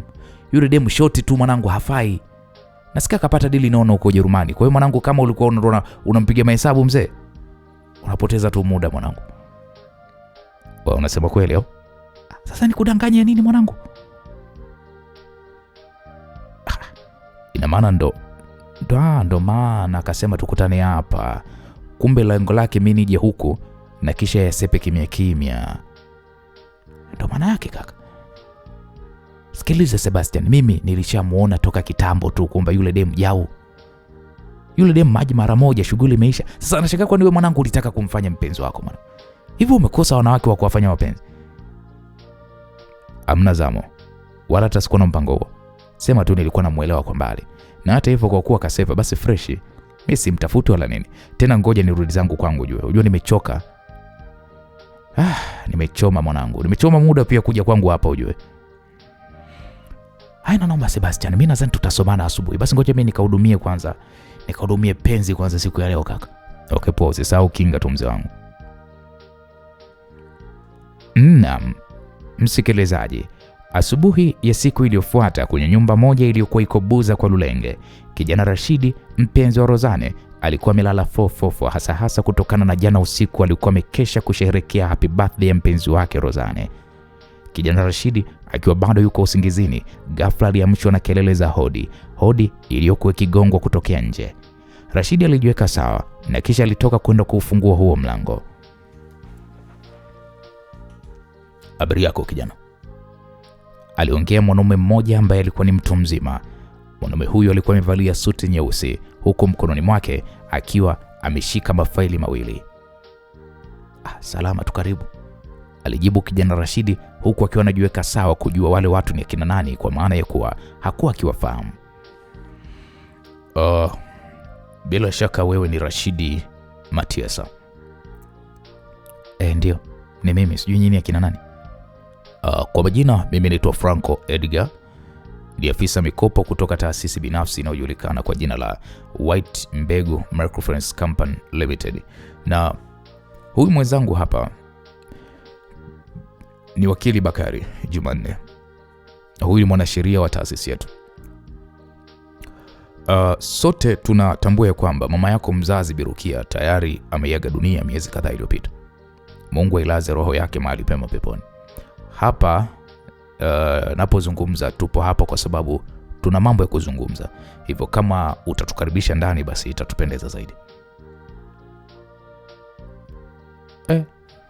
Kijana Rashidi alishtuka mara baada ya kusikia wale watu wametoka kwenye taasisi ya mikopo. Akilini mwake alianza kufikiria huenda mama yake alichukua mkopo kutoka kwenye taasisi hiyo. Akawakaribisha ndani na wale jamaa wakasema asante kijana. Wale wanaume wawili waliingia ndani ambapo moja kwa moja walikwenda kuketi kwenye masofa ya mbao ambayo yalikuwa yako pale sebuleni.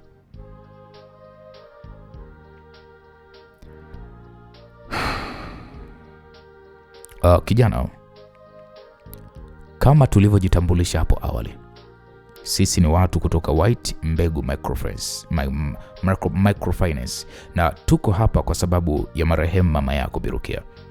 Kabla hajatangulia mbele ya haki alikuwa akachukua mkopo kutoka kwenye taasisi yetu.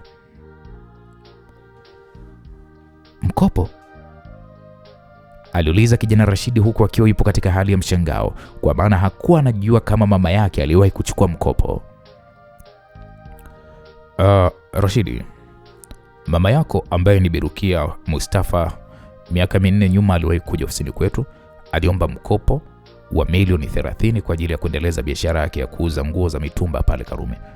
Kama kampuni tulimpatia kwa sababu vigezo na masharti yetu alikuwa amekidhi, na kisha tukafanya tathmini ya kuona kama anaweza kulipa mkopo wake. Kwa bahati nzuri mama yako alikidhi vigezo vyetu, kwa tuliweza kumpatia mkopo kwa masharti ya kulipa mkopo ndani ya miaka 2 tu. Mteja wetu ambaye ni mama yako alikuwa akifanya marejesho vizuri tu, lakini baada ya kuingia mwaka wa pili ambao ndo ulikuwa ni wa mwisho kwa yeye kufanya marejesho, changamoto ikaja kwa yeye kuanza kusuasua kwenye kufanya malipo yetu.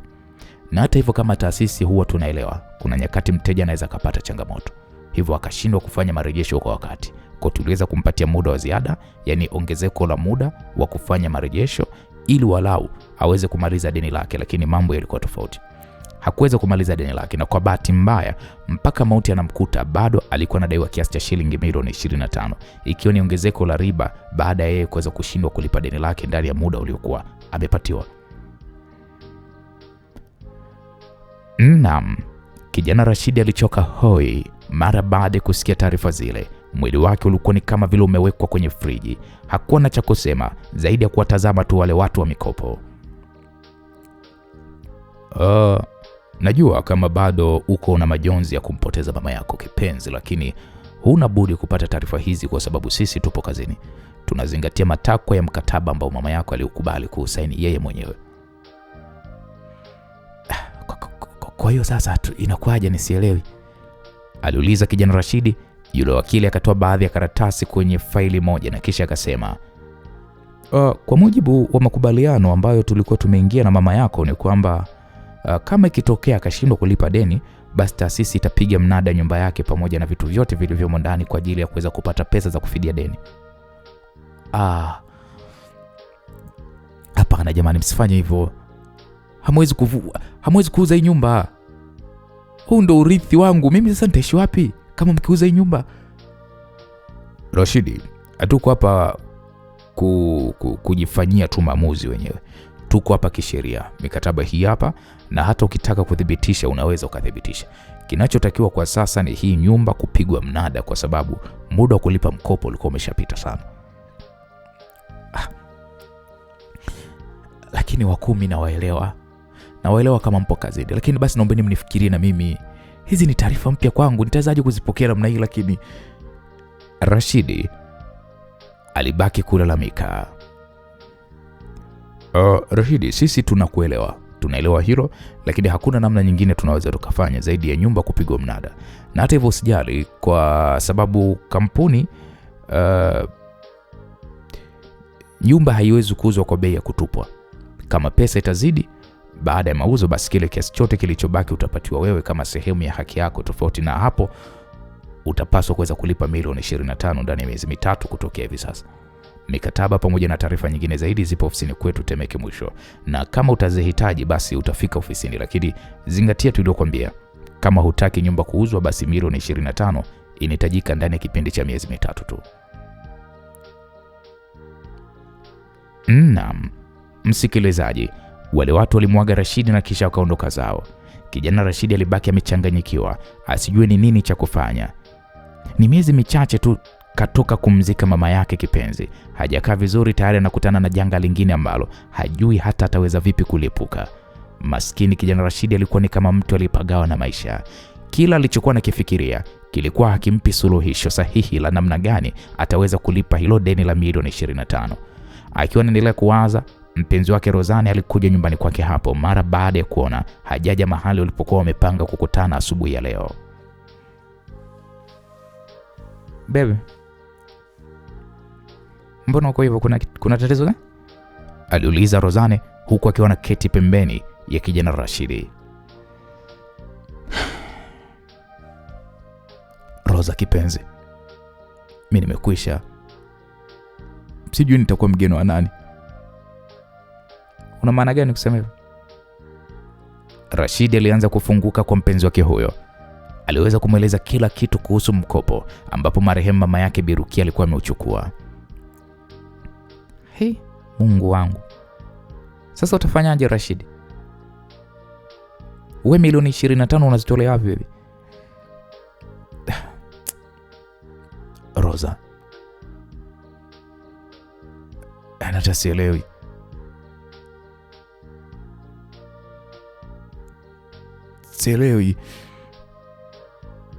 Yaani bora hata kama ingekuwa milioni 1 ningesema nitajitahidi kuforce kuipata, lakini milioni 25, hata nifanye vibarua vyangu vya ujenzi miaka 30 bado siwezi kufikisha hiyo pesa, sembuse miezi 3 iliyopewa. Kwa kweli najihisi kuchanganyikiwa Rosa wangu. Nilikuwa nimepanga nitumie hii nyumba yangu ya urithi kama sehemu ya kupata mtaji wa kuboresha maisha yetu. Nilitaka niweke wapangaji kwenye hivyo vyumba viwili vya mbele. Sisi tubaki na hivi vyumba vingine viwili pamoja na sebule. Lakini hilo haliwezekani tena. Nyumba itapigwa mnada miezi 3 ijayo. Sasa mimi naanzaje kutafuta mpangaji wa kupanga humu ndani? Nimechanganyikiwa. Yaani bado najiuliza kwa nini mama alichukua pesa nyingi kiasi hiko bila hata kunishirikisha mimi, ambaye mara zote nilikuwa nikienda kupokea mizigo yake ya nguo na mitumba na kisha kuweka dukani kwake Karume. Nisikilize Rashid. Hupaswi kumlaumu mama. Nadhani hakutaka kukuingiza wewe kwenye stress na ndio maana aliamua kufanya hivyo kimya kimya. Hapana. Kwa upande wangu mimi na mashaka na yule mwanaume wake mpya yule aliyekuwa naye kimapenzi. Mimi nilikuwa simpendi sana yule jamaa. Sema tu siko tuna mamlaka kuingilia uhusiano wake. Lakini mimi na uhakika ni yeye yule mwanaume ndiye aliyemshawishi mama kuchukua mkopo mkubwa namna ile. Sasa utafanyaje mpenzi wangu? Itamtafuta yule mpenzi wake mama. Yeye ndo atapaswa kuweza kulipa ile deni. Hapana, sikushauri hivyo mpenzi wangu kufanya hivyo, kwa sababu kwanza yule bwana alishaachanaga na mama yako kwa ugomvi mkubwa mno na wewe mwenyewe ulishuhudia. Leo hii umfuate umwambie alipe milioni 25. Hawezi kufanya hivyo. Kwanza utampatia wapi? Yaani utampatia wapi? Halikuwa hujui hata anapoishi kwa sasa.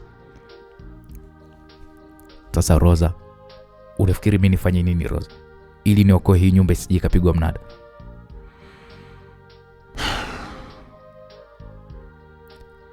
Mimi hapa nimepata wazo mpenzi wangu.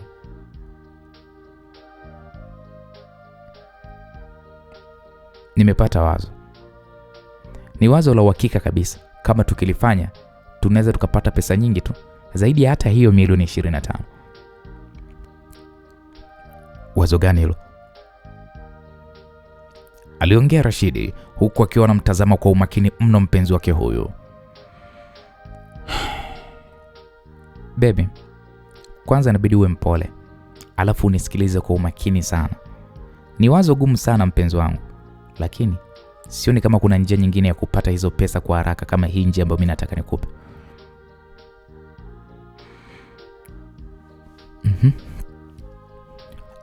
Niambie my love, mimi nakusikiliza. Rashid, unajua familia yangu ni watu wa namna gani? Nadhani unajua kama mamangu ni mwanachama hodari sana wa kutunza watu kwenye masherehe. Kwa miaka mingi tu mamangu amekuwa akitunza sherehe tu za wenzie, lakini yeye hajawahi kutunzwa. Na isitoshe mimi mwenyewe pia nimekuwa nikitunza sana watu. Sasa kuna jambo moja inabidi tufanye. Tena tufanye kwa wakati huu. Tutapata matunzo makubwa sana. Kuanzia kule Tandikarelini kuja huko Abiola, Buza kwa Lulenge mpaka kwa Mpalange. Kote huko mamangu mimi anawashirika kibao tu kwenye mavikundi yake. Inabidi mimi niolewe. Lakini hii ndoa inatakiwa iwe ndoa feki ili tuweze kukusanya hela. Tutapata pesa nyingi pamoja na mali nyingi tu mpenzi wangu. Unasemaje Rosa? Hebu rudia tena, sijakusikia. Aliongea kijana Rashidi kana kwamba hajaelewa alichoambiwa na Rozane. Rashidi mpenzi wangu, najua ni swala gumu kwako, lakini siku hizi huku mtaani hili limekuwa ni swala la kawaida tu. Yule Mwajuma mtoto wa mzee Abu yule wa kule juu kule aliolewa, lakini ilikuwa ni ndoa feki. Waliingia makubaliano na mwanaume ambaye alijifanya kumpenda, akapendana na Mwajuma, akafunga ndoa. Walitunzwa mamilioni ya pesa pamoja na mali juu. Baada ya ndoa waliweza kugawana zile mali pamoja na pesa miezi 6 tu baadaye ndoa ikavunjwa. Sasa hivi Mwajuma kafungua saluni kubwa tu tena 3 za kike huko Kinondoni.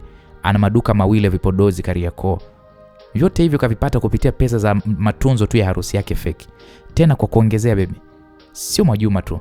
Siku hizi huu mchezo umekondo chanzo cha mapato kwa watu hasa huku kwetu Swahilini huko. Na ndio maana unaona ndoa nyingi za vijana wala hata zidumu. Unajiuliza ni kwa nini? Watu wanachukua pesa tu. Wengine wanakuwa wamefunga ndoa feki, lengo lao likiwa ni kupata pesa tu za matunzo basi. Rosa, mimi bado niingia akilini kabisa. Yaani ukaolewe na mtu mwingine kabisa kisa pesa. Vipi kama hizo pesa tukizikosa? Wewe hatuwezi kuzikosa wewe.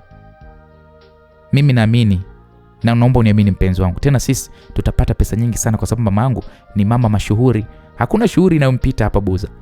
Kwa kama ikiwa ni shughuli yake, mtunzo utakuwa ni mkubwa sana kwa sababu sana anajulikana kwa kujitolea kwa kuwatunza watu wengine. Rashidi alifikiria kwa dakika kadhaa na kisha akasema, Rosa, kama na hivyo basi ni bora tu nikooe mimi mwenyewe. Hapo tutakuwa tumeua ndege wawili kwa jiwe moja. Kwanza nimekooa, lakini pia tutapata huo matunzo unayoyasema hayo. Upo sahihi mpenzi wangu. Hata mimi nilitaka iwe hivyo, lakini kuna shida moja. Mimi ni Mkristo, wewe ni Muislamu. Swala la ndoa, dini inakuwa ni kikwazo, na isitoshe wewe mwenyewe unamjua babangu ni mlokole pure. Lazima kutakuwa kuna mgogoro tu ambao utachukua muda mrefu sana. Na ukumbuke watu wa mikopo wametoa miezi 3 tu mpenzi wangu. Hata kama tukisema unipe ujauzito kisha uutumie kama ndo kigezo cha baba kutoa ruhusa mimi kuolewa na wewe, bado utalazimika kusubiri miezi 9 mtoto azaliwe. Kitu ambacho kitakuwa ni hatari kwa sababu muda wa miezi 3 iliyotolewa na watu wa mikopo itakuwa imeshapita. Hapa solution ni moja tu. Lazima niolewe, lakini hii ndoa itakuwa ni fake. Lakini niolewe na mtu mwingine, sio wewe.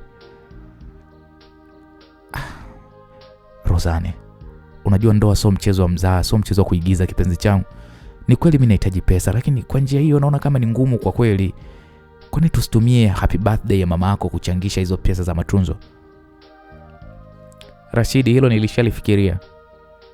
Huu ni mwezi wa 4, happy birthday ya mama yangu ni mwezi wa 12 na inajulikana hivyo. Kwa hatuwezi kufiki tarehe ya happy birthday ya mama yangu. Tumeshaifanya hivyo, kwa haiwezekani tena. Hata nikisema niandae sherehe ya usiku wa chai, bado haiwezi kutupatia milioni 25.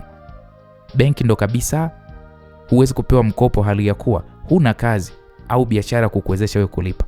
Na isitoshe, hii nyumba tayari ipo kama dhamana, kwa hatuna cha kuweka benki kama dhamana ili tupewe mkopo. Ndio maana nasema hapa hakuna njia nyingine zaidi ya hiyo ambayo mimi nakupa.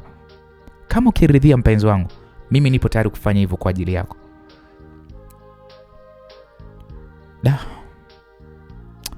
Kwa kweli mimi najihisi kuchanganyikiwa. Nashindwa kuelewa kabisa. Kichwa kinawaka moto Rosa. Sijui hata niamue kitu gani, yani sielewi. Nisikilize mpenzi wangu Rashid. Najua utakuwa unawaza kama tukifanya hivyo itakuwaje, si ndio? Lakini upaswi kuwa na hofu. Kwanza kabisa machoni pa watu itaonekana kama ni ndoa rasmi, lakini kwetu sisi hiyo ndoa ni fake. Hiyo moja. 2, baada ya ndoa usiku unakuja kunichukua na kuja kuishi hapa ndani kwa kipindi chote cha hiyo ndoa fake. Mchana nitakuwa nashinda kwa huyo mume, ili mradi tu watu pale mtaani kwake wajue kama nipo naye. Ila usiku mimi nakuja nalala kwako mpenzi wangu. Ni miezi 6 tu ndoa inavunjwa. Sijui unaelewa? Tunakuwa tuna pesa nyingi ya kulipa deni na kuanzisha biashara. Binafsi mimi sitaki uendelee na hizi kazi za vibarua. Ni kazi ambazo hazina uhakika wa kupata pesa ambayo itaweza kuendesha maisha yetu. Cha kuongezea zaidi, yule shoga yangu Maria anajuana na wataalamu wa kuandaa hizi ndoa feki. Kwa hamna kitakachoweza kuharibika mpenzi wangu. Rosa, hofu yangu ni huyo jamaa atakaye kuoa. Vipi kama akibadili gia angani akagoma kukupa talaka? We, unanijua unanisikia? Hilo haliwezi kutokea kwa sababu tutachagua mtu sahihi, na uzuri mtu wa kutufanyia hiyo mipango tunaweza tukampata kupitia shoga yangu Maria. Ni mpenzi, sijui hata nisemaje, lakini kwa kuwa naamini na kuamini na kubaliana na mawazo yako, basi sawa tufanye hivyo. Lakini kwenye swala la kuchagua mwanaume feki wa kukuoa, lazima kwanza mimi nimpitishe huyo mwanaume mwenyewe. Rashidi, cheki ulivyokuwa na wivu. Unahisi kwamba mimi nitaibiwa eti? Wewe wivu lazima kwa jinsi ulivyo hivyo. nyama hivi. Mpenzi wangu, alafu mimi nisiwe na wivu. Wivu lazima. Nisiwe na wivu, hilo haliwezekani. Hapa wivu lazima, mpenzi wangu. Okay, sawa, nitaongea na Maria.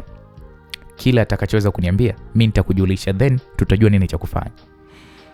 Sawa mpenzi wangu, hamna shida. Nikakupikia nini sasa? Nikiwa na wewe unakuwa na chakula tosha bwana. Unajua hata sisikii njaa kabisa hapa nilipo. Utaumwa vidonda vya tumbo. Hebu niambie bwana, mimi nikakupikia chakula gani? Kama unataka basi sawa, kapike biriani. Unajua nimemisi sana mpenzi. Okay, sawa baba watoto wangu mtarajiwa.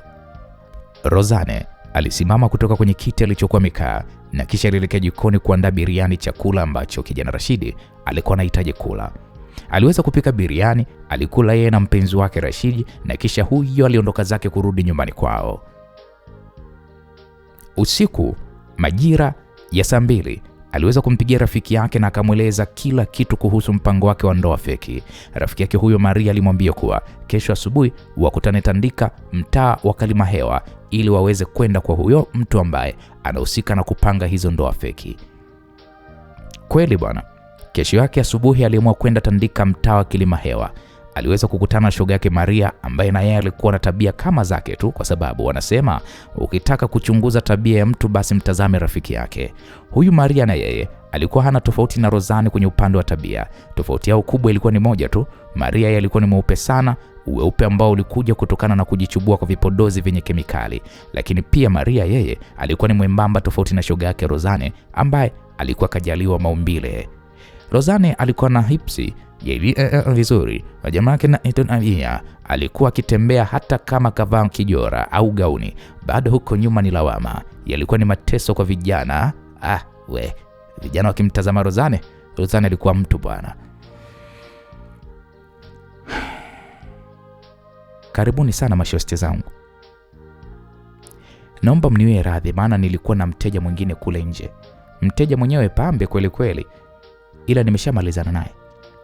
Aliongea mwanamama mmoja ambaye alikuwa na mahadhi ya kama wale wanawake wanaoimba nyimbo za miduara au taarab. Wala hata usijali Bimwinja, si tushafika hapa na tumekuja kwa ajili yako, aliongea Maria. Bimwinja aliacha kicheko cha umbea na kisha akasema, haya mashosti, leteni mpya, leteni madili hayo, maana hapa mjini bila madili hatutoboi. Maria alivuta pumzi kidogo na kisha alianza kuongea. Bimwinja, huyu hapa bibi hapa anaitwa Rozane. Ni shoga yangu toka nitoke. Yaani ukinihitaji mimi na ukanikosa, basi unaweza hata kumuona yeye. Na hivyo hivyo ukimhitaji yeye ukimkosa, basi unaweza hata kuniona mimi. Hapa bwana tumekuja kwa jambo moja tu bibi. Huyu shoga yangu hapa anataka kusuka mtunzo wa pesa ndefu mtaani kwake kwa kufunga ndoa feki na mtu. Kwa hiyo tumekuja hapa kupata msaada kwa sababu tunajua hizi ndo kazi zako wewe, alisema Maria. Bimwinja akasema, kwanza niwapongeze sana kwa kuja kwangu. Mimi ndo bingwa wa mabingwa wa kusuka hizi ndoa feki hii Temeke. Hakuna mwingine zaidi yangu. Hakuna bingwa anayenifikia mimi kwenye hizi kazi hapa. Mmekuja mahali sahihi. Labda tu ningependa kujua kwanza, hiyo ndoa unataka iwe lini na kwa utaratibu gani? Maana hapa mimi ofisini kwangu kuna package tofauti za ndoa feki kulingana tu na mahitaji ya mteja, alisema hivyo Bimwinja.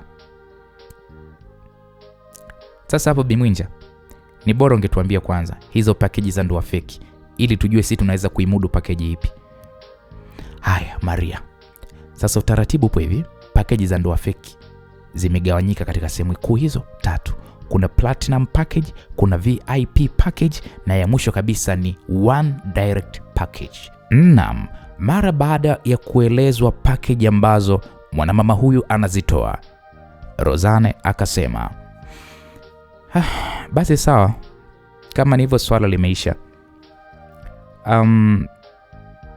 Nadhani nitalipia hiyo VIP, lakini sina hela kwa sasa.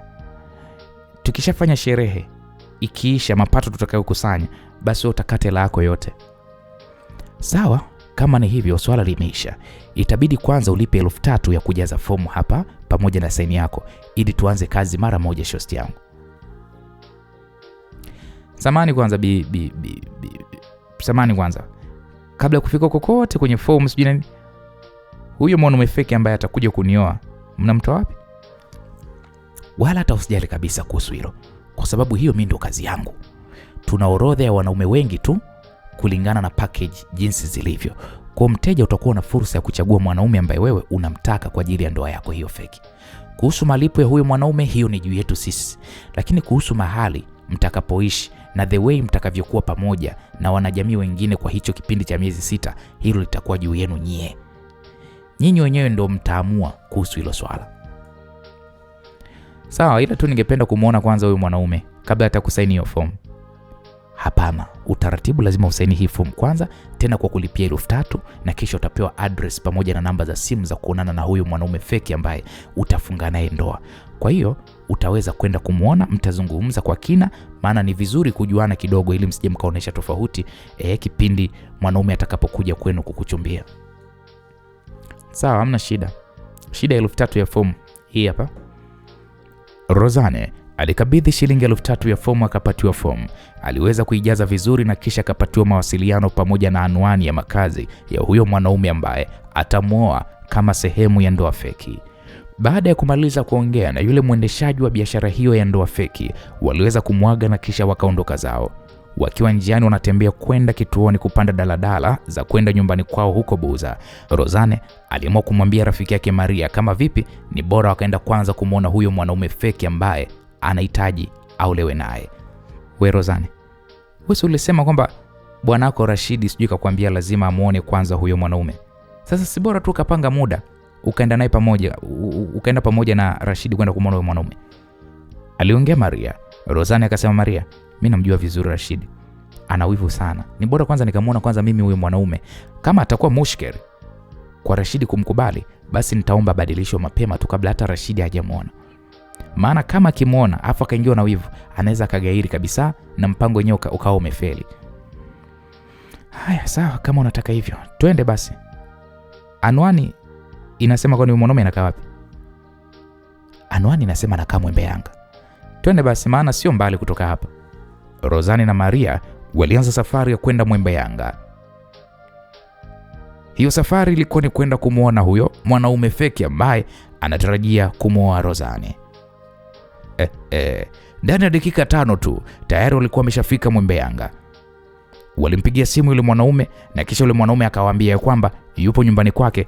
Kwa hiyo sasa ndo wakaamua kwenda nyumbani kwake kwa kufuata anwani walikuwa wamepewa na nani yule? Bi Mwinjo sijui.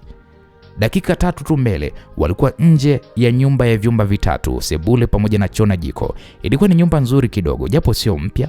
Kwa nje ilionekana ni muda mrefu tu haijafanywa service. Kwa ndani ilikuwa imepambwa na ikapambika. Ndani kulikuwa kuna TV ya ukutani inchi 55, kulikuwa kuna masofa zulia kubwa sakafuni, kulikuwa kuna panga boy kubwa tu juu, yani feni, pamoja na meza ndogo ya kulia chakula yenye viti 4. Madirisha yake yalikuwa yamenakshiwa vizuri pamoja na kuwekewa mapazia makubwa mazuri kutoka Uturuki. Baada ya kubisha hodi kwa sekunde kadhaa, mlango ulifunguliwa na hapo bwana msikilizaji, mnahisi mambo yalikuwaje kwenye huu mzigo mtamu wa kuitwa Binti Rozane? Binti Rozane bwana ameamua kwenda kumuona huyo kijana ambaye anataka kumoa. Sasa itakuwaje? Basi msikilizaji, ni usikose katika sehemu inayofuata. Itakuwa ni sehemu ya 4 tupate kujua huyo mwanaume ni nani hasa. Patamu hapo. Bye bye.